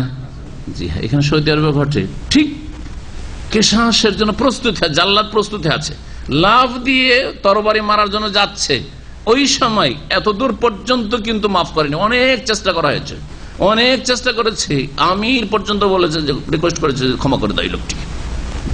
এখানকার ঘটনা কিছুদিন আগে, বলছে না ক্ষমা করবো না, আমার ছেলেকে খুন করেছে, আমরা ক্ষমা করবো না, কেসাস চাই। যেমন মারার জন্য যাচ্ছে, সাথে সাথে একবার শেষ মুহূর্ত পর্যন্ত কিন্তু অধিকার আছে, হ্যাঁ, মাকতুলের, হ্যাঁ, পরিবারের, যে ব্যক্তিকে হত্যা করেছে তার পরিবারের অধিকার আছে ক্ষমা করে দেওয়ার। বলছে থামো, জাল্লাদ বলছে থামো, থামো, মাফ করে দিলাম। এখন সবাই তাকবীর দেওয়া শুরু করলাম, সুবহানাল্লাহ, যাতে করে দেখে যে তুই কত বড় অপরাধ করেছিস আর তোর সাথে কত ভালো আচরণ করলো। 1 সেকেন্ড পরেই তুই 2 খণ্ড হয়ে যাতি, ঠিক না? জি হ্যাঁ। আমান আহিয়া, কেউ যদি কারো প্রাণ ওইরকম বাঁচিয়ে দেয়, ফাকান্না আহিয়ান নাসা জামিয়া, এই প্রাণ বাঁচার সুযোগ করে দিল, তাহলে পুরো মানবতাকে বাঁচিয়ে দিল। এইরকমই কোন জায়গায় একজনের উপর জুলুম অত্যাচার হচ্ছে, খুন করে দেবে, খুন করার জন্য ষড়যন্ত্র করেছে, অথবা মারছে তাকে খুন করার জন্য, অথবা এমন জায়গায় ফেসে গেছে যেখানে একে এখনই খুন করবে কিছুক্ষণের মধ্যে, আর আলহামদুলিল্লাহ আপনি পারবেন প্রতিরোধ করতে, হ্যাঁ, প্রতিহত করতে পারবেন, আপনি এর জানকে প্রাণকে রক্ষা করতে পারবেন। ওমান আহিয়া, যদি এইরকম ক্ষেত্রে আপনি কারো জান বাঁচিয়ে দেন, হ্যাঁ, প্রতিহত করে ওই জালেমদেরকে, খুনিদেরকে, যারা খুন করতে চায়, ফাকান্নামা আহিয়ান নাসা জামিয়া, একজন মানুষের প্রাণ রক্ষা করলেন না, সমস্ত মানুষের প্রাণ রক্ষা করলেন। আপনি কিরকম ভাবে প্রাণ রক্ষা করলেন? হ্যাঁ, এটাও তো বুঝতে হবে। মুফাসসিরিনগণ বলেছেন, নেকির ক্ষেত্রে সারা বিশ্বের সমস্ত মানুষ খুন হচ্ছিল, তার খুন করা থেকে যদি বাঁচিয়ে দেওয়া যায়, তাহলে যেই নেকিটা আছে সেই নেকি একজন মানুষের প্রাণ রক্ষা করার জন্য পাবে। আর একজন লোককে যদি খুন করে, হ্যাঁ, তাহলে সারা সমস্ত মানুষকে খুন করার যে পাপ রয়েছে সেই পাপের ভাগ আসতে থাকবে। আপনার গ্রামে কোনো খুনের ঘটনা ঘটেনি, একজন লোক খুন করেছে, দেখা দেখি তখন খুন হওয়া শুরু হইল। রাজনৈতিক খুন বলে এই যে গণতন্ত্রের রাজনীতি, তার আগে জানতো না মানুষ এই রাজনৈতিক কারণে নিজের ভাইকে আর নিজের দুলাভাইকে খুন করেছে। আমাদের এলাকায় দুলাভাইকে, আপন মায়ের পেটের ভাইকে খুন করেছে, এক দল করে আরেক দল করে সে। তার বোন একবারে পড়ে গেছে, গিয়ে শুয়ে গেছে স্বামীর ওপর, যে আমাকে বিধবা করিও না, এটা আমরা যখন ছাত্র জীবনে ছিলাম, আজকে থেকে 20 বছর আগের ঘটনা। আমাকে বিধবা করিও না ভাই, আমাকে বিধবা করিও না, টেনে ফেলে দিল ভাইকে না বা বোনকে, টেনে ফেলে দিয়ে খুন করলো ভগ্নিপতিকে। জি হ্যাঁ, তাহলে এই রাজনীতি কোন শান্তির রাজনীতি? জীবনে কোনোদিন শান্তি আসবে না এই রাজনীতিতে। ভালো করে শুনুন। ওয়ালাকাদ জাআতহুম রাসূলুনা বিল বায়িনাত, আর নিঃসন্দেহে তাদের কাছে আমার রাসূলগণ এসেছিলেন বিল বায়িনাত, সুস্পষ্ট দলিল প্রমাণ নিয়ে বনি ইসরাইলদের কাছে। সুম্মা ইন্না কাসীরাম মিনহুম বা'দা যালিকা ফিল আরদি লামুসরিফুন, তারপরেও তাদের অধিকাংশই ফিল আরদি লামুসরিফুন, পৃথিবীতে সীমালঙ্ঘনকারী হয়েছিল, তারা সীমালঙ্ঘন করেছিল। এই আয়াতে বলা হয়েছে যে বনি ইসরায়েলদের ওপর এই বিধান আমি নাজিল করেছিলাম, বনি ইসরায়েলদেরকে এই বিধান দিয়েছিলাম। তার মানে এটা কি বনি ইসরায়েলদের সাথেই খাস এই আয়াত? না, মুফাসসিরিনগণ বলেছেন যে বনি ইসরায়েলদের প্রসঙ্গ চলছে সেজন্য বলা হয়েছে। আর বনি ইসরায়েলদের যুগে জানিয়ে দেওয়া হয়েছে তাদেরকে যে কেউ যদি একজনকে খুন করে তো সমস্ত মানবতা খুন করলো, সে কেউ যদি একজনের প্রাণকে বাঁচায় সমস্ত মানবতার প্রাণ বাঁচালো। কিন্তু এটি কোরআনে কারীম যেহেতু নাজিল হয়েছে সকল মানুষের জন্য, আর কোরআনে কারীম নিয়ে এসে রাসূলুল্লাহ সাল্লাল্লাহু আলাইহি ওয়াসাল্লাম তার দাওয়াতকে মুসলিম উম্মাত কবুল করেছে, সুতরাং সেটা আমাদের প্রত্যেক মুসলিমের জন্য বিধান যে একজনকে বাঁচালে সমস্ত মানুষকে বাঁচাবার সওয়াব পাবেন, আর একজনকে খুন করলে সমস্ত মানুষ খুন করার পাপের বোঝা উঠে। ইন্নামা জাযাউল্লাযিনা ইউহারিবুনাল্লাহা ওয়া রাসূলাহু ওয়া ইয়াসআউনা ফিল আরদি ফাসাদান আন ইউকাত্তালু আও ইউসাল্লাবু আও তুকাত্তা আইদিহিম ওয়া আরজুলুহুম মিন খিলাফ আও ইউনফাউ মিনাল আরদ যালিকা লাহুম খিজয়ুন ফিদ দুনিয়া ওয়া লাহুম ফিল আখিরাতি আযাবুন আযীম। এই আয়াত অত্যন্ত গুরুত্বপূর্ণ আয়াত, সবগুলি গুরুত্বপূর্ণ, কিন্তু এতে গুরুত্বপূর্ণ বিধান রয়েছে। এই আয়াতকে বলা হয় আয়াতুল হেরাবা। মুফাসসিরিনদের ভাষায় আয়াতকে কি বলা হয়? আয়াতুল হেরাবা। বিদ্রোহ করার শাস্তি সম্পন্ন বা শাস্তি বিশিষ্ট আয়াত, এমন আয়াত যে আয়াতে বিদ্রোহ বা যুদ্ধ ঘোষণার, যুদ্ধ করার শাস্তি, হেরাবার শাস্তি, দণ্ডবিধান বর্ণনা করা হয়েছে আয়াতুল হেরাবা। আয়াতুল হেরাবা এই জন্য বলা হয় যে এই আয়াতকে আল্লাহ পাক শুরু করেছেন ইউহারিবুন আল্লাহ ওয়া রাসূলা দিয়ে। এই আয়াতের অন্তর্ভুক্ত যারা যারা হবে ইনশাআল্লাহ তাআলা বলবো, যাতে করে আমরা বিষয়টাকে স্পষ্ট হয়ে বুঝতে পারি। সৌদি আরবে ইসলামিক শাসন রয়েছে, যখন এখানে দণ্ডবিধান কায়েম হয়, যদি কেসাস হয় হত্যার বদল হত্যা, তখন কেসাসের আয়াত পাঠ ইয়া আইয়ুহাল্লাযীনা আমানু কুতিবা আলাইকুমুল কিসাসু ফিল কাতলা পড়া হয়। কিন্তু এছাড়া যতগুলি দণ্ডবিধান রয়েছে, যদি ধর্ষণ হয় অথবা গাঁজা হিরোইনের কেস হয়, যারা ব্যবসা, হিরোইন খাওয়া না, হেরোইন খেলে তার জন্য মৃত্যুদণ্ড নেই, খেলে তার জন্য শাস্তি আছে দীর্ঘদিনের হয়তো জেলের।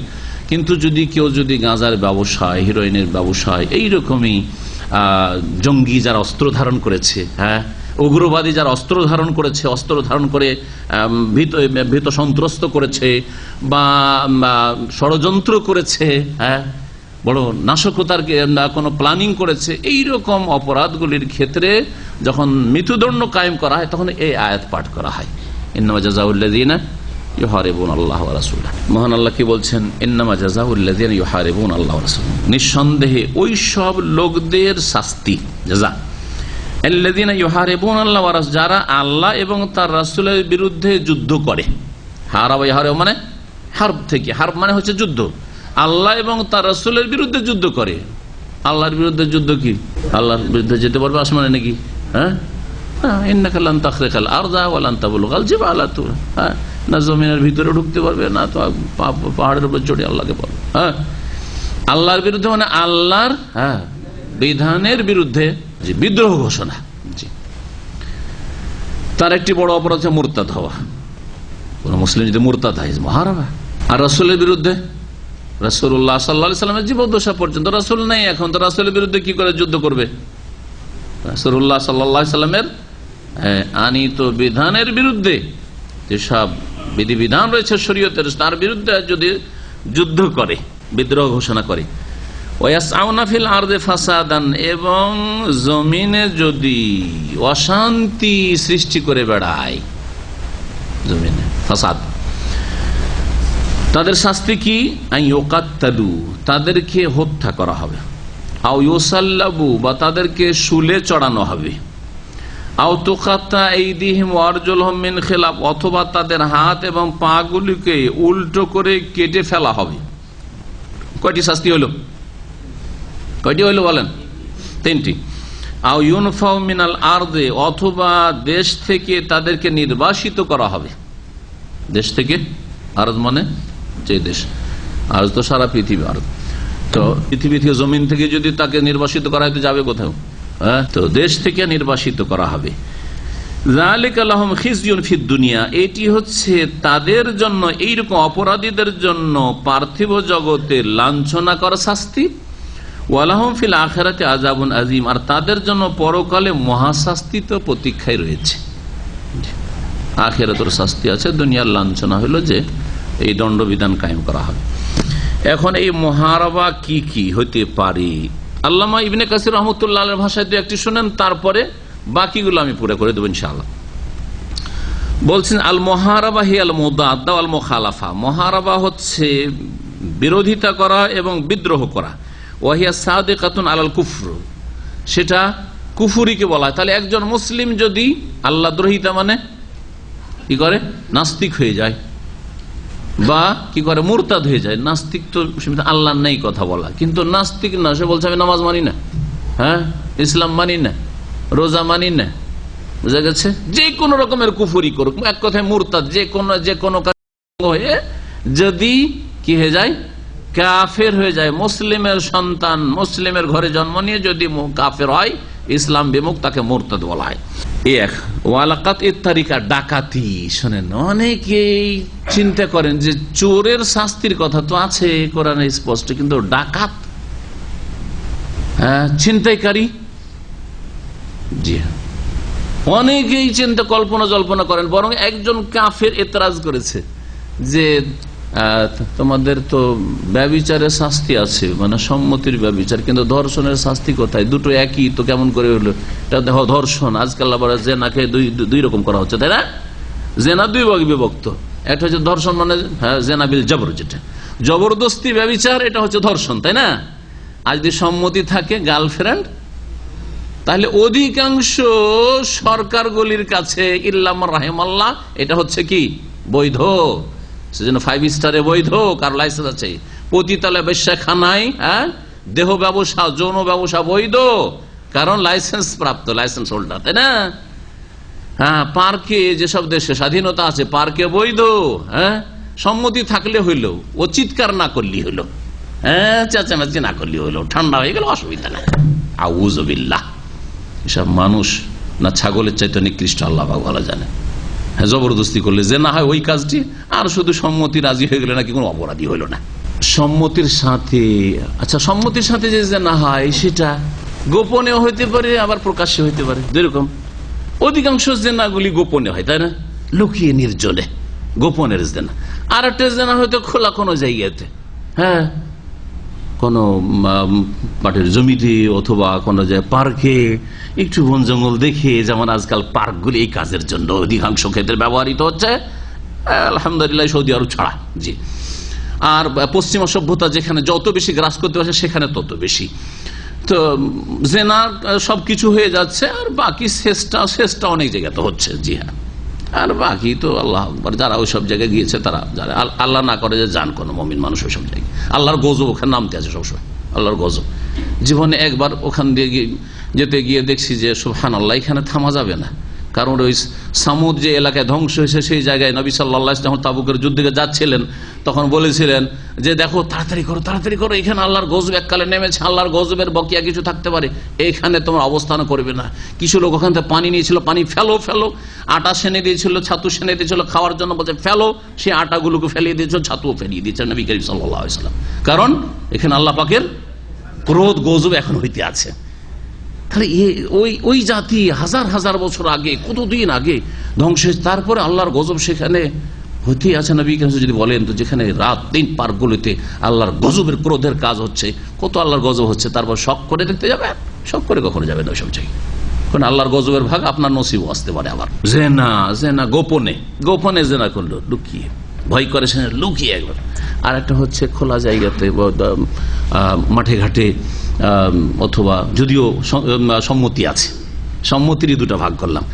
আর একটা হচ্ছে সম্মতি নেই, রাস্তাঘাটে ধরে জবরদস্তি অথবা যেখানে হোক না কেন জবরদস্তি, জেনা, ব্যভিচার, ধর্ষণ, তিনটেই ইসলামের দৃষ্টিতে জেনা।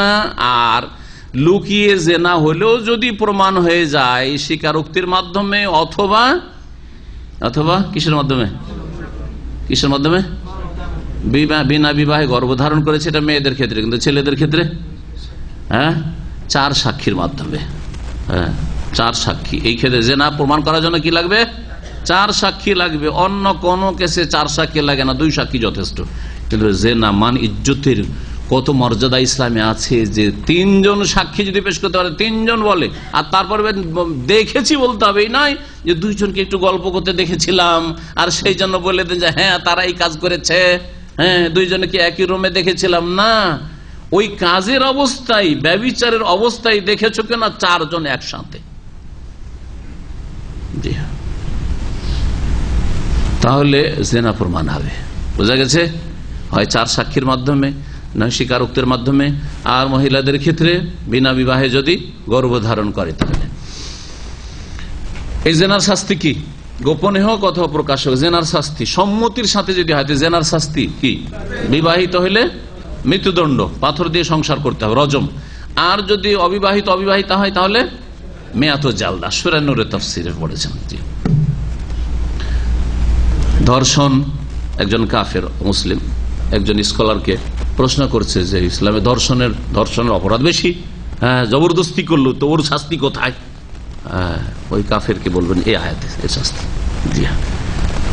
ধর্ষণ জবরদস্তি যদি করে, সে বিবাহিত হলেও এই শাস্তি, আর বিবাহিত না হলে এই শাস্তি।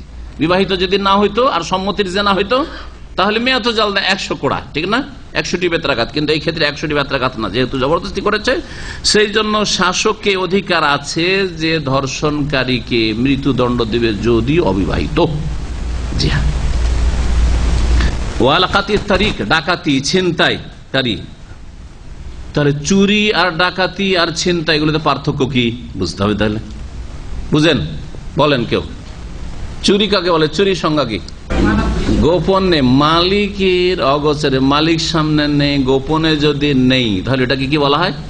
চুরি বলা হয়। যথেষ্ট সংজ্ঞা না, আর কিছু লাগবে হতে। বকরি আপনার চড়ছে মাঠে বা গরু চড়ছে মাঠে, আর ওখানে রাখালও নেই, পাহারাদার নেই, আর ওখান থেকে কেউ চুরি করে নিয়ে গেছে। আর একটা হচ্ছে যে গরুটা আপনার বাড়িতে আছে, বাঁধা আছে, বাড়িতে আছে, বা গরু ছুটে গেছিল, মাঠে ঘাটে কোথাও পেয়েছে, নিয়ে চলে গেছে, ওখান থেকে কোনো মালিক টালিক দেখেন, নিয়ে চলে গেছে, ঠিক আছে। আর একটা হচ্ছে গরুটা আপনার বাড়িতে ছিল, আর বাড়িতে চোর ঢুকে আপনার ঘুমাচ্ছিল, ওই অবস্থায় নিয়ে গেছে। দুটো একই রকম। আম বা ফল বাড়িতে কেটে নিয়ে এসে রেখেছেন, আর বাড়িতে পাহারা দিচ্ছেন আপনারা, ওই সময় ঘুম চলে এসছে, চুরি করে নিয়ে গেছে বাড়ি থেকে। আর ধানের জমি বা আমের বাগান আছে, আমের বাগান থেকে আম পেড়ে নিয়ে গেছে, বা ধানের জমি থেকে কিছু ধান কেটে নিয়ে গেছে। দুটো সমান না, ফোকাহায়ে কেরামদের কাছে সমান না। চুরির ক্ষেত্রে একটি শর্ত তারা লাগিয়েছেন যে চুরি করবে মিন হিরজিন, সুরক্ষিত স্থান থেকে, অরক্ষিত। হ্যাঁ, যদি আবার আম বাগানে আবার যদি পাহারাদার নিযুক্ত থাকে তাহলে সেটা ঠিক আছে, কিন্তু আম বাগানে কোনো পাহারাদার নেই। খেজুরের গাছ আপনার সমুদ্রের বিচে সৌদি আরবে খেজুর গাছ আছে না নেই? আছে না নেই বলেন? খেজুর গুলো পারেন না অনেকে, অনেকে পড়েন, অনেকে দ্বিধাদ্বন্দ্ব করেন যে কি জানি হারাম হয় নাকি, পড়বো না। এখন খেজুর যদি এখান থেকে পেড়ে নেই, আর তারপরে তখন কেউ ধরে নিল বলে খেজুর কেন তুই এখান থেকে পড়লি, তোর চোর হাত কাটবো, চলবে? পাহারাদার নিযুক্ত করো। ফোকাহারা বলছেন হিরজ, সুরক্ষিত স্থান থেকে হইতে হবে। আর একজন খেজুর রেখেছে, বাড়িতে কেটে মেড়ে এনে রেখেছে অথবা স্টোরে রেখেছে, আর ওখানে চোর ঢুকে চুরি করেছে। জি হ্যাঁ, বোঝা গেছে? এটা হচ্ছে চুরি। সুরক্ষিত স্থান থেকে হইতে হবে। আর গোপনে, মালিক নেই বা মালিক আছে, শুয়ে আছে, সে সময় চুরি করছেন সুরক্ষিত স্থান থেকে, তাহলে সেটা হচ্ছে চুরি, সারিকা বলা হয়। আর কাতউত তারিক, ছিনতাই বা আপনার লুটপাট, ডাকাতি, এটা কেমন হয়? ভিন্ন, তাই না? জবরদস্তি করে, বল প্রয়োগ করে কেড়ে নিয়ে যাওয়া। জি হ্যাঁ, রাস্তা থেকে হোক অথবা বাড়ি থেকে হোক। তো ডাকাতির শাস্তি তাহলে কি? এই শাস্তিগুলোর যেটা এখন বলবো যে এই শাস্তিগুলো তো কয়টা শাস্তি বলা হয়েছে? 4টা শাস্তি। যদি মুরতাদ হয় তাহলে তো মৃত্যুদণ্ড, ঠিক না? মান বাদ্দালা দীনাহু ফাকতুলু, সহিহ বুখারীতে হাদিস, যে যদি দিন ইসলাম থেকে অন্য ধর্মে চলে যায় তাহলে তাকে হত্যা করো, সহিহ বুখারীতে হাদিস রয়েছে। আর এই আয়াতে আল্লাহ বলছে ইউকাত্তালু ওয়া ইউসাল্লাবু, যদিও 4টি শাস্তির কথা বলা হয়েছে এখানে, কিন্তু অপরাধ দেখতে হবে যে কেমন রয়েছে। মুরতাদের ক্ষেত্রে তো না হয় বললাম, কিন্তু একজন ডাকাতি করেছে, ডাকাতের কি করবেন? হত্যা, না শুলিতে চড়ানো, নাকি হাত পা কাটা উল্টো করে, নাকি নির্বাসিত করা দেশ থেকে? কোনটা? রাস্তায় ভীত সন্ত্রস্ত করা, লোকজন যাচ্ছে রাস্তা দিয়ে আর ভয় দেখায় জি, মানে ছিনতাইকারী বিভিন্ন রকম, যারা হয়তো ছিনতাই করলো না কিন্তু ভয়টাই দেখায়, এই রাস্তা আসবে, এই রাস্তা আসলে এরপরে দেখবো তো। আর ওই রকমই আল্লাহ বলেছেন ওয়াসআউনা ফিল আরদি ফাসাদান, বলছে ওয়াকাযালিকা আল ইফসাদ ফিল আরদি ইউতলাকু আলা আনওয়াই মিনাশ শার, এই রকমই পৃথিবীতে বিপর্যয় সৃষ্টি করা বা অশান্তি করা বা কি করা, ফাসাদ সৃষ্টি করা, এগুলি হচ্ছে আলা ইউতলাকু আলা আনওয়াই মিনাশ, বিভিন্ন রকমের পাপাচারকে বলা হয়, বিভিন্ন রকমের অন্যায় কাজকে বলা হয় পৃথিবীতে। তাহলে কোন কাজ দ্বারা ফাসাদ সৃষ্টি হচ্ছে? তার মধ্যে একটি হচ্ছে হেরোইন, গাঁজা, এগুলির ব্যবসা করা। একজন একা খায়, অপরাধ তার মধ্যে হয়তো সীমিত, যদিও আশেপাশের লোক আক্রান্ত হতে পারে, কিন্তু আরেকজন ব্যবসা করে দেশে হিরোইন জানতো না কেউ, গাঁজা জানতো না, দেশের লোককে জানালো, সুবিধা করে দিল তাদের জন্য। এই রকমের নারী ব্যবসা, একজন লোক নিজে জেনা করে আর আরেকজন লোক ব্যবসা করেছে, জেনার জন্য সুযোগ করে দিচ্ছে, একটা ঘর ভাড়া, ফ্ল্যাট ভাড়া নিয়েছে আর ভাড়া 2-4-10টা মেয়েকে, কাজের মেয়েকে ধরে নিয়ে রেখে দিয়েছে আর এই নারী ব্যবসা চালাচ্ছে। এগুলো ফাসাদ ফিল আরদ, ভালো করে শুনে রাখেন, এগুলো ফাসাদ ফিল আরদ, এগুলো ফাসাদ ফিল আরদ। এইরকমই যতগুলি অপরাধ হইতে পারে, এইরকমই উগ্রবাদীরা মুসলিম দেশে বোমা তৈরি করছে। কি করে বোমা তৈরি করে? বলছে যে যতগুলি মুনাফিক মুরতাদ আছে সেগুলিকে মারবো, আর অমুসলিমকে মারবো।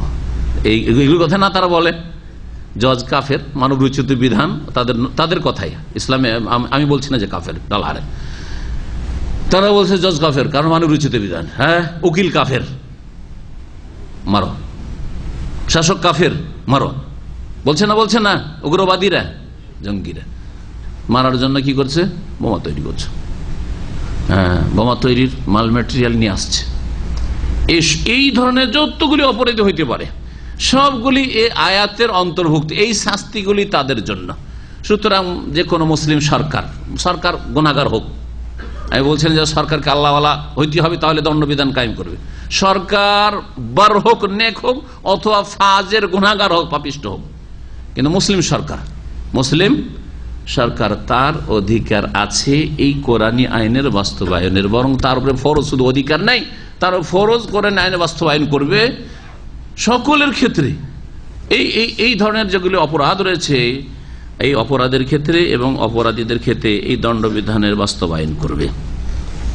অধিকাংশ ওলামারা বলছেন যে শাসককে এখতিয়ার আল্লাহ দিয়েছেন, অথবা করে আল্লাহ পাক কি করেছেন? তাদেরকে এখতিয়ার দিয়েছেন। তাহলে দেশের যে শাসক হবে, যখন যে শাসক থাকবে, সেই শাসক যদি দেখে যে এই অপরাধের জন্য এই অপরাধীকে কি করতে হয়? শুলে চড়াইতে হয়, তো শুলে চড়াবে। যদি মনে করে একে হত্যা করতে হবে তো হত্যা করতে হবে, যদি সিদ্ধান্ত হয় সরকারের। তাহলে যদি দেখে যান না একে হত্যা করব না, একে এই অপরাধের জন্য এর হাত কেটে দেব, পা কেটে দেব, ডান হাত কাটলে বাম পা আর বাম হাত কাটলে ডান পা, এইভাবে উল্টো করে মিন খেলাফ, বিপরীত দিক থেকে সেটা করবে সরকার মনে করলে। যদি মনে করে এই অপরাধের জন্য বা অপরাধীর ক্ষেত্রে কি করব? দেশ থেকে নির্বাসিত করব, তাতেই উদ্দেশ্য কি শাসকের এটা জানতে হবে। উদ্দেশ্যটা কি? এই দণ্ডবিধানের উদ্দেশ্যটা কি? এটা বুঝতে পারলে সব বুঝে যাবেন। অপরাধকে নির্মূল করা, অপরাধীদের সংখ্যা কমাইতে হবে, তারা ভালো হয়ে যাক, অথবা যদি মৃত্যুদণ্ডের মাধ্যমে কমুক দেশ থেকে অপরাধকে দেশ থেকে নির্মূল করা। এবং তার সাথে সাথে যারা অপরাধী নয় কিন্তু অপরাধী হয়ে যেতে পারে, আজকের ভালো মানুষ মোটামুটি কালকের অপরাধী হইতে পারে, আজকের যুব জেনারেশন, যুব সমাজ সেই দিকে ঝুঁকতে পারে, তাদের জন্য যাতে দৃষ্টান্তমূলক শাস্তি হয়, যে দেখলে এরকম শাস্তি হয়েছে, তোরাও যদি এরকম করিস, আমিও যদি ওই পথে নামি তো আমারই হবে। যে এ হচ্ছে উদ্দেশ্য, এই উদ্দেশ্যে দণ্ডবিধান কায়েম করবে। এখন দেশ থেকে নির্বাসনের যে বিষয়টি রয়েছে, যুগের আবর্তন বিবর্তনে সেটা পরিবর্তন করতে পারে বা সেটা রূপ পরিবর্তন হতে পারে। কেমন কথা, আজকাল দেশ থেকে যদি তাড়িয়ে দেওয়া হয় কোনো অপরাধীকে, বাংলাদেশে অপরাধ করলো, দিলেন তাড়িয়ে ভারতে, তসলিমা নাসরিন ভারতে আসামি আছে, বাংলাদেশে থেকে যে অপরাধ করতে পারতো তার চেয়ে বেশি অপরাধের জন্য স্বাধীনতা পেয়েছে না পাইনি? পেয়েছে না পাইনি? তাহলে লাভ নেই। দেশ থেকে নির্বাসিত করে লাভ আছে? দেশ থেকে নির্বাসিত করার আর একটা তরিকা হচ্ছে যে ন্যাশনালিটি ক্যান্সেল করে দাও, যেটা অনেক দেশ আজকাল করে থাকে। জি হ্যাঁ, যদি শাসক মনে করে করব, কিন্তু সেটা তো মাসলেহাত দেখতে হবে। এর ন্যাশনালিটি নাগরিকত্ব ক্যান্সেল করে দিয়ে উদ্দেশ্যটা কি, যদি সংশোধন অথবা বাকি লোকগুলিকে ঠিক করা, সোজা করা, যেগুলো বাঁকা হইতে যাচ্ছে, ফায়দা আছে, তাহলে ঠিক আছে। এক যুগে হয়তো ফায়দা ছিল, কিন্তু এখন ফায়দা নেই, না সেটি ক্যান্সেল করবেন। কাফের ইহুদি নাসারা বসে আছে, তাদেরকে গ্রিন কার্ড দেওয়ার জন্য, যাসো তোমার দেশে তুমি নির্যাতিত, ইসলামের বিরুদ্ধে বলেছে সেই জন্য নির্যাতিত, ইসলামের খিদমতে বলে যদি মৃত্যুদণ্ড হইতো তাহলে নির্যাতিত বলতো না, কুফরি শক্তি, বুঝছেন না? জি হ্যাঁ, তো তুমি ওখানে নির্যাতিত, সুতরাং এসো, তোমাকে রাজনৈতিক আশ্রয়, আজকাল বলা হচ্ছে একটা রাজনৈতিক আশ্রয়, বুঝলেন তো, রাজনৈতিক আশ্রয় দিচ্ছি, আর ওখানে ওকে তৈরি করছে যে তোমার দেশের বিরুদ্ধে, ইসলামের বিরুদ্ধে, মুসলিমের বিরুদ্ধে কি করতে হয়, বসে বসে এখানে প্ল্যানিং তৈরি করা হোক আমাদের দেশে বসে। যেমন ফ্রান্সে খোমেনিকে বসে বসে প্রস্তুত করেছে যে কেমন করে ফাসাদ সৃষ্টি করতে হবে আর কেমন করে মক্কা মদিনা দখল করতে হবে, প্ল্যান করো বসে বসে ফ্রান্স, সারা জীবন ফ্রান্সে বসে বসে নির্বাসনে এই কাজই করিয়েছে ইহুদি নাসারাকে দিয়ে। জি জি, আর সেই খোমেনিকে এক শ্রেণীর মূর্খ বক্তারা বলে ইমাম খোমেনি, বক্তা বলে শুধু ভুল হবে। জি, কিছুই জানে না, এরা কিছুই জানে না। আস্তাগফিরুল্লাহ। তাহলে বুঝতে পারলেন যে ন্যাশনালিটি কেটে দেওয়া অথবা নির্বাসিত করে দেওয়াতে ফায়দা কোন যুগে হয়তো আছে, কোন যুগে নেই, কোন সময় আছে, কোন পরিস্থিতি আছে, কোন পরিস্থিতি নেই। যখন দেখবে যে কোথাও আশ্রয় পাবে না, তখন সোজা হয়ে আসবে, সংশোধন করবে, তাহলে ঠিক আছে। আর যদি দেখা যায় না না আরো ভালো সুযোগ পেয়ে যাবে, বেটার চান্স পেয়ে যাবে, তাহলে না, এগুলো করা চলবে না। তখন কি করতে হবে? একটা যুগ ছিল নির্বাসনের, যে কোন দ্বীপে, যেমন ইংরেজ জালেমরা মুসলিম স্বাধীনতাকামীদেরকে, এখানে স্বাধীনতার কথা যখন আসলো, দেখেন একটি কাজকে একদল স্বাধীনতা আন্দোলন বলছে, আর এক দল বলছে সেটাকে কি জঙ্গিবাদ বলছে, সন্ত্রাস বলছে, বলছে না? ভারত, পাকিস্তান, বাংলা, তখন একটি ভারত ছিল, ভারতের মুসলিম হিন্দু সকল মিলে ভারত স্বাধীন করার যখন আন্দোলন চালাচ্ছিল, তখন ইংরেজদের কাছে তারা কি ছিল? সন্ত্রাসী ছিল। কিন্তু আপনি কি বলবেন যে 47-এর আগে যে আন্দোলন হয়েছে 1757 থেকে শুরু করে, বলো 1757-তে মোগলদের সূর্য অস্তমিত হয়েছে। জি, এই তখন থেকে শুরু করে 1947 পর্যন্ত 190 বছর সুবহানাল্লাহ ইংরেজরা ভারত দখল করে থেকেছে। এই 200 বছর, প্রায় 200 বছরে মুসলিমরা তাদের কাছে সবচেয়ে বড় কি ছিল? সন্ত্রাসী এবং জঙ্গি ছিল। কিন্তু তারা নিজের দেশ, নিজের রাজত্ব স্বাধীন করার জন্য আন্দোলন করেছে। তারা তখন তাদের ভাষায় মুজাহিদিন ছিলেন, ঠিক না? জি হ্যাঁ। 71-এ যারা বাংলাদেশ স্বাধীন করেছেন, তারা বাঙালির নজরে তারা কি মুক্তিযোদ্ধা, মাশাআল্লাহ মুক্তিযোদ্ধা। কিন্তু পাকিস্তানিদের নজরে তারা সন্ত্রাসী ছিল, বিদ্রোহী ছিল না? সন্ত্রাসী ছিল। তাহলে আপনাকে বুঝতে হবে যে সন্ত্রাস আসলে কি। সন্ত্রাস, এই জন্য সন্ত্রাস কখন অন্যায়ভাবে যখন আপনি কাউকে ভীত সন্ত্রাস্ত করবেন, তখন সেটা সন্ত্রাস। আর যদি ন্যায্য অধিকারের জন্য করতে হয় সেটা সন্ত্রাস নয়, সেটা তাওরাতের বিধানেও ছিল। গত সপ্তাহে শুনেছিল না, বাইতুল মুকাদ্দাসে যাওয়ার জন্য জিহাদ ফরজ করা হয়নি তাদের ওপর, না সেটাও সন্ত্রাস ছিল। মুসা আলাইহিস সালাম বলা, যাও তাদেরকে জিহাদ করতে বলো, না আমরা যাব না, মুসা তুমি যাও, তুমি করো, তুমি জিহাদ করো, আমরা এখানে বসে আছি তামাশা দেখব। অধিকাংশ উলামায়ে কেরামরা বলছেন যে শাসক দেখবে যে কোন অপরাধীকে কি ধরনের শাস্তি দেওয়া যায়, এটা হচ্ছে অধিকাংশ উলামাদের মত। আর আরেক দল বলছেন যে অপরাধ যখন বেশি হবে তখন শক্ত শাস্তিটা, যেমন কেউ যদি কুফরি করে আর তার সাথে খুনও করে, মুরতাদ হয়েছে আর খুনও করেছে, তখন শুলে চড়ানো হবে। আর লুটপাটও করেছে, এরকম তিনটি অপরাধ হয়তো করেছে। আর কেউ খুন করেছে, কুফরি করেছে বা কুফরি করেছে, তাহলে খুন করো। আর যদি লুটপাট করে থাকে, ডাকাতি করেছে, ধর্ষণ করেছে, এই কাজ করেছে, তাহলে সেই ক্ষেত্রে কেউ কেউ বলেছেন যে সেই ক্ষেত্রে হাত পা কেটে নিবে উল্টো করে, ডাকাতের জন্য, ছিনতাইকারীর জন্য, এদের জন্য। এটা হচ্ছে একটা মত, কিন্তু অধিকাংশ উলামাদের মত যে শাসক দেখবে। তাহলে শাসকের অধিকার আছে ধর্ষণকারীকে মৃত্যুদণ্ড দেওয়ার, শাসকের অধিকার আছে ডাকাত আর ছিনতাইকারীকে, আর উগ্রবাদী যারা হয়তো মুসলিম দেশে নাশকতার জন্য তারা বোমা তৈরি করছে, গোলা বারুদ নিয়ে ঘুরে বেড়াচ্ছে, কি করতে চায়, তাহলে তাদেরকে মৃত্যুদণ্ড দেওয়ার সরকারের অধিকার আছে যদি মনে করে। আর যদি দেখে যে না, তার চাইতে হালকা শাস্তি দিয়ে সংশোধন করা যাবে, ধরেন প্রথমবার করেছি আর ছোট ধরনের করেছি, অল্প কিছু করেছে, তাহলে সরকার যদি মনে করে যে এদেরকে অন্য কোনো শাস্তি তো এর চাইতে হালকা তো দেবে। নির্বাসন এখন ইউনফা মিনাল আর, যেটা নির্বাসনের শেষ অবস্থা, যেটাতে কন্ট্রোলে করা যাবে। আজকাল কোনো দ্বীপে পাঠালো সেখানে স্বাধীনতা পেয়ে যাবে, অন্য কোনো দেশে তাড়িয়ে দিলে তো আরো বেশি স্বাধীনতা পেয়ে যাবে, ঠিক না? তাহলে শেষ হচ্ছে জেলখানা, জেলখানাতে বন্দী। সুতরাং কাউকে 15 বছর জেল দেওয়া, 20 বছর জেল দেওয়া, 30 বছর জেল দেওয়া ইত্যাদি, এইসব যে জেল মুসলিম শাসক যদি দেয় তাহলে তার অধিকার আছে এইরকম অপরাধীগুলোকে। এটা কোরআনের আয়াত দ্বারা প্রমাণিত। আও ইউনফা মিনাল আরদ থেকে ইস্তেমবাত করেছেন অনেক উলামারা। ইল্লাল্লাযিনা তাবু মিন ক্বাবলি আন তাকদিরু আলাইহিম, হ্যাঁ তবে যারা তওবা করে নেবে তাদেরকে তোমাদের আয়াত্তাধীন করার পূর্বেই, তোমাদের আয়ত্তে মানে তাদেরকে ধরার আগেই যদি তারা তওবা করে না, সংশোধন করে নাই, ফালামু তাহলে জেনে রাখো আন্নাল্লাহ গফুর রহিম, যে আল্লাহ বড় মার্জনাকারী আর বড় দয়ালু। এর মানেই বা কি হলো? অপরাধ করেছে, খুন করেছে বা কুফরি করেছে, মুরতাদ হয়েছে, আর তারপরে ধরার জন্য সরকার চেষ্টা চালাচ্ছে, আর ধরার আগে সে তওবা করে নিয়েছে, হ্যাঁ ভালো করে তওবা করেছে, প্রমাণ হচ্ছে যে না তওবা করে নিয়েছে, সংশোধন করে অনুতপ্ত লজ্জিত হয়েছে, তাহলে আল্লাহ বলছেন যে আল্লাহ গফুর রহিম। তাহলে দণ্ডবিধান কায়েম হবে নাকি? আল্লাহর কাছে শাস্তি ওটা মাফ হবে, এটা একমত। কিন্তু দণ্ডবিধানের ক্ষেত্রে অনেকে বলেছেন যে ধরার আগে। একদল তো বলছেন যে শুধু এটা মুরতাদের ক্ষেত্রে সবচেয়ে বড় অপরাধ, যেটা কুফরি করেছে।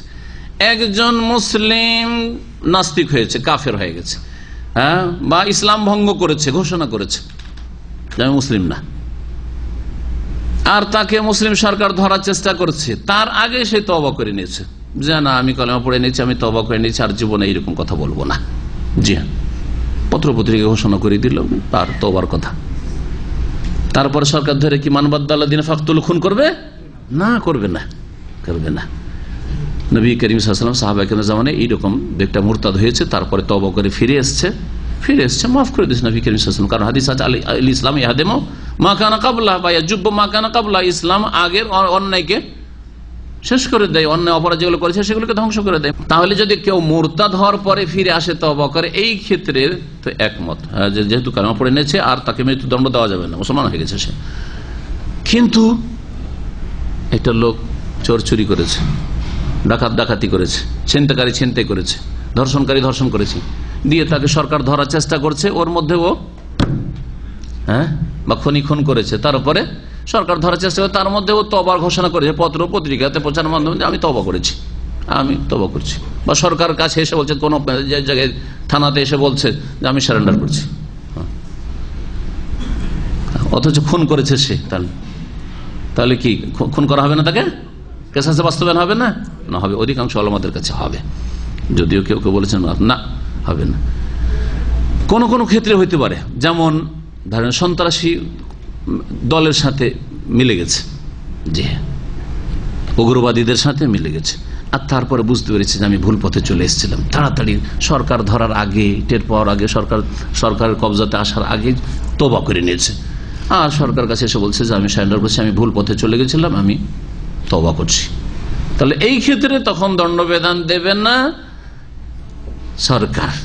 আর যদি মনে করে যে না এর তওবাতে সন্দেহ আছে, হয়তো যান বাঁচার জন্য বলছে বা ক্ষয়ক্ষতির জন্য বলছে, তাহলে হালকা শাস্তি দেবে, জেলে রাখবে, আর তারপরে তাকে অবজার্ভ করবে, দেখবে যে তার আসলে কি সংশোধন হয়েছে কিনা, এবং তাকে সঠিক ইসলাম এবং ইসলামের যে বিধিবিধান রয়েছে, শাসকের জনগণের সাথে যে সম্পর্কে এইসব বিষয় সম্পর্কে তাকে জ্ঞান দেবে। যেমন আলহামদুলিল্লাহ সৌদি আরবে করা হয়। সৌদি আরবের যুবক পোলাপান যদি কেউ এরকম বিভ্রান্তির শিকার হয়, তাহলে তাদের জন্য প্রোগ্রাম আছে, তাদের জন্য জেলখানা তাদের প্রোগ্রাম আছে, বরনামাজ তাওইয়া, জি বরনামাজ তাদের বলা হচ্ছে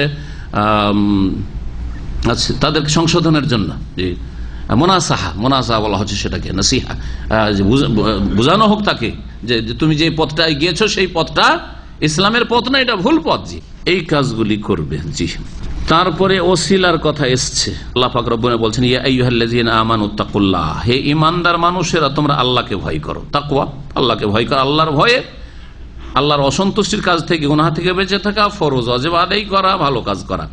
ওয়াবতাগু ইলাইহিল ওয়াসিলাতা, এবং তোমরা অন্বেষণ করো, সন্ধান করো তার নৈকট্যের উপায়, আল্লাহর নৈকট্য লাভের উপায়। আল ওয়াসিলা মানে হচ্ছে আল কুরবা, নৈকট্য লাভের উপায় তোমরা সন্ধান করো।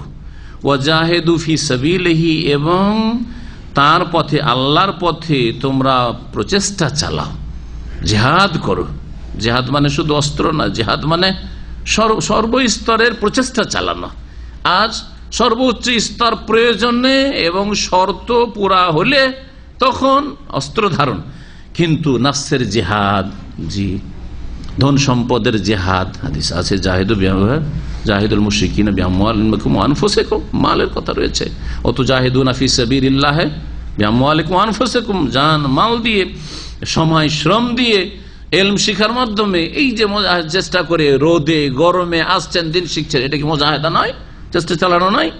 ফজরে অল্প ঘুমের পরে উঠে আবার সালাতে হাজির হচ্ছেন, মসজিদে হাজির হচ্ছেন, এটা কি মুজাহিদা নয়?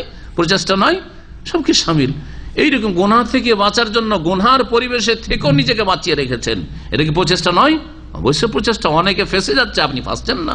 ওয়াজাহিদু ফি সাবিলিল্লাহি লাআল্লাকুম তুফলিহুন, যাতে করে তোমরা সফল কাম হতে পারো। এখন ওসিলা মানে কি, এটা বলতে হবে এই জন্য যে আমাদের দেশের এক শ্রেণীর লোকেরা এই আয়াতের অপব্যাখ্যা করে দিয়ে ব্যক্তিকে ওসিলা বানাই, নবী রসুলকে ওসিলা বানাই, না হয় বুজরুগানে দিন ওলি আউলিয়াকে ওসিলা বানাই, আর দোয়া করে তখন বলে যে আল্লাহ গো তোমার নবীর ওসিলাই আমার এটা দাও, ওইটা দাও, এই গুনাহ মাফ করো, ওই করো, তোমার ওলি আউলিয়ার ওসিলাই, সাহাবায়ে কেরাম ওসিলাই। সাহাবায়ে কেরাম বলে না, বললাম তাদের কথা, তারা বলে আসলে পীর মাশায়েখদের কথা, পীরদের কথা, বড় পীরের ওসিলাই, খাজা বাবার ওসিলাই, অমকের ওসিলাই, এইসব ওসিলাই, আমাদের অমুক হুজুরে কিবলার ওসিলাই, ব্যক্তিকে ওসিলা ধরেছে। এই ওসিলাকে না বুঝার কারণে এবং ওসিলার ভুল ব্যাখ্যা করার কারণে।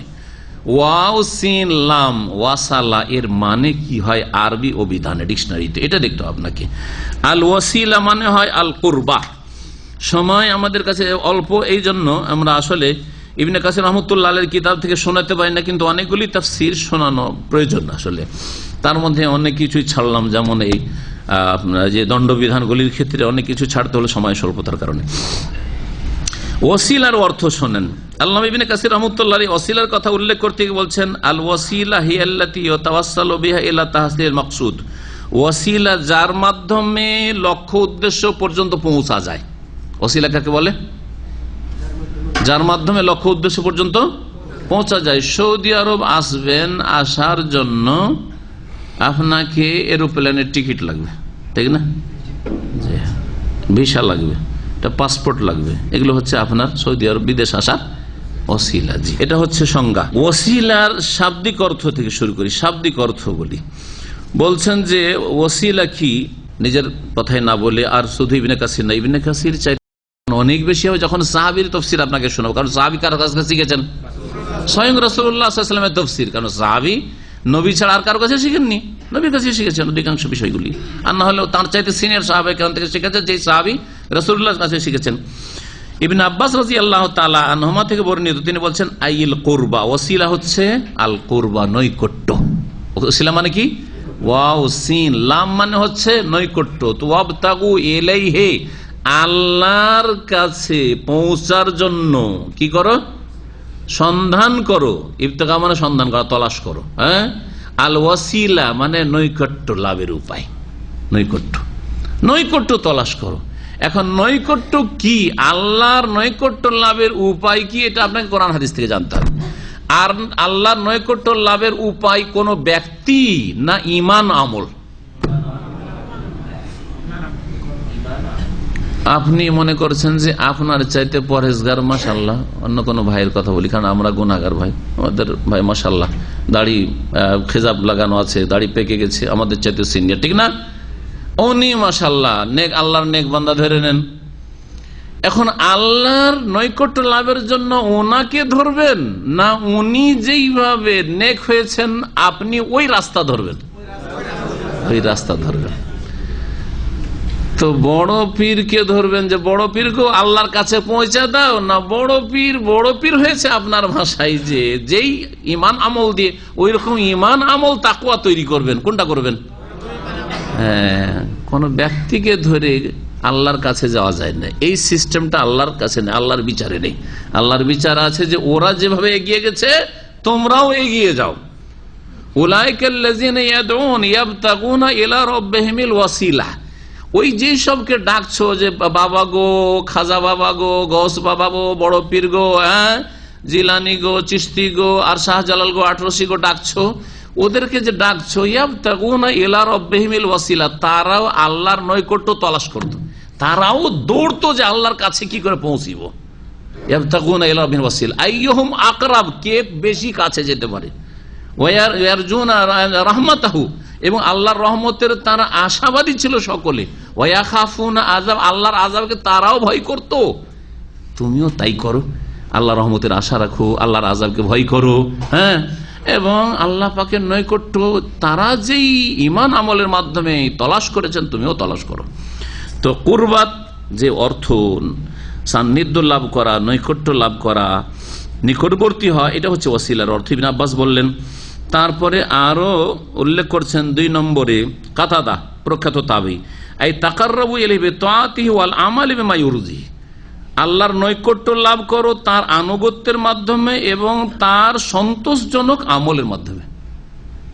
আল্লাহ পাক যেসব আমলে সন্তুষ্ট হন ওই রকম আমল দ্বারা, যেসব আমলে আল্লাহ রাজি হবেন। ওসিলার একটি যেটা সঙ্গে বললাম যে যার মাধ্যমে যেসব কর্মের মাধ্যমে লক্ষ্য উদ্দেশ্য পর্যন্ত পৌঁছা যায়। ওসিলার আর একটি অর্থ রয়েছে নবী সাল্লাল্লাহু আলাইহি ওয়াসাল্লামের একটি দুআই, আজানের পরে দোয়া, তাই না?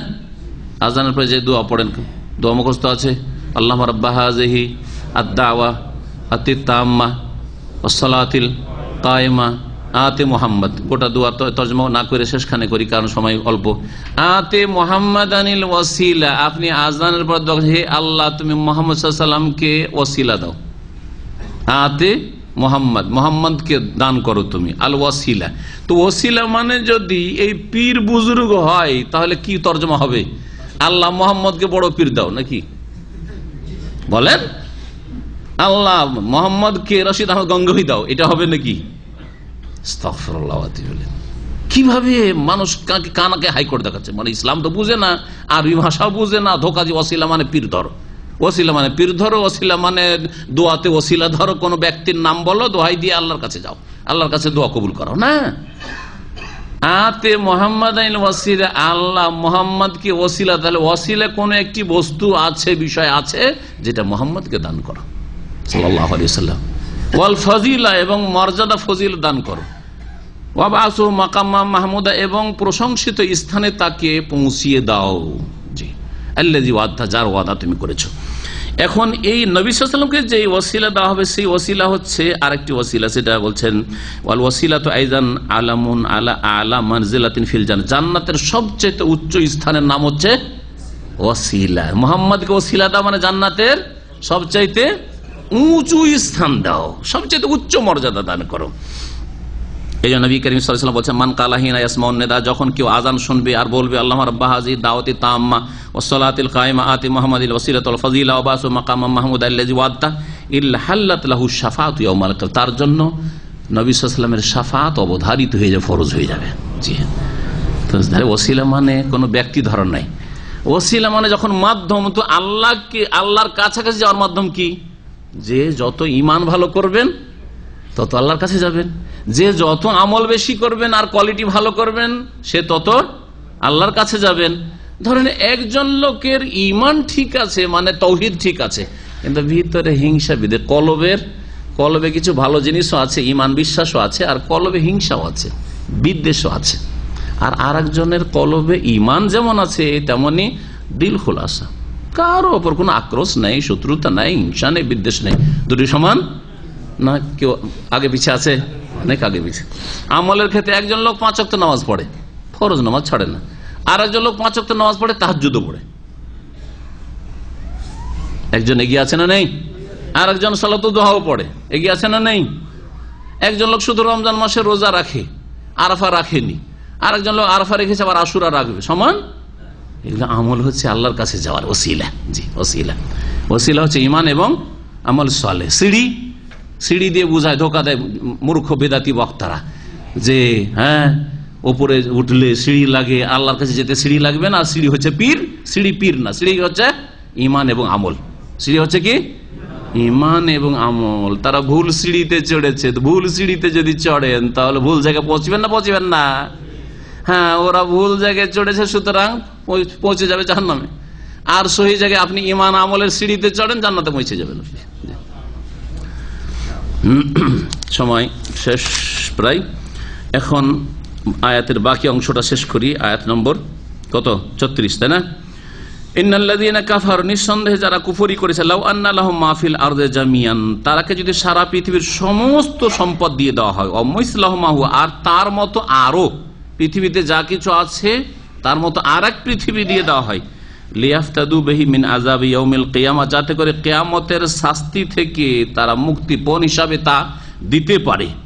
যদি আল্লাহ দিয়ে দেন প্রত্যেক অপরাধীকে, যে তোকে জমিন আসমান দিয়ে দিলাম আর সমস্ত সম্পদ দিয়ে দিলাম আর ডবল দ্বিগুণ জমিন আসমান দিয়ে দিলাম, আর তা যদি আল্লাহর আযাব থেকে রক্ষা পাওয়ার জন্য বিচার দিবসে হাসর মাঠে পেশ করে, মা তুকুব্বিলা মিনহুম, তবুও তার কাছ থেকে তা গ্রহণ করা হবে না, ওয়ালাহুম আযাবুন আলীম, এবং তাদের জন্য মর্মান্তিক শাস্তি রয়েছে।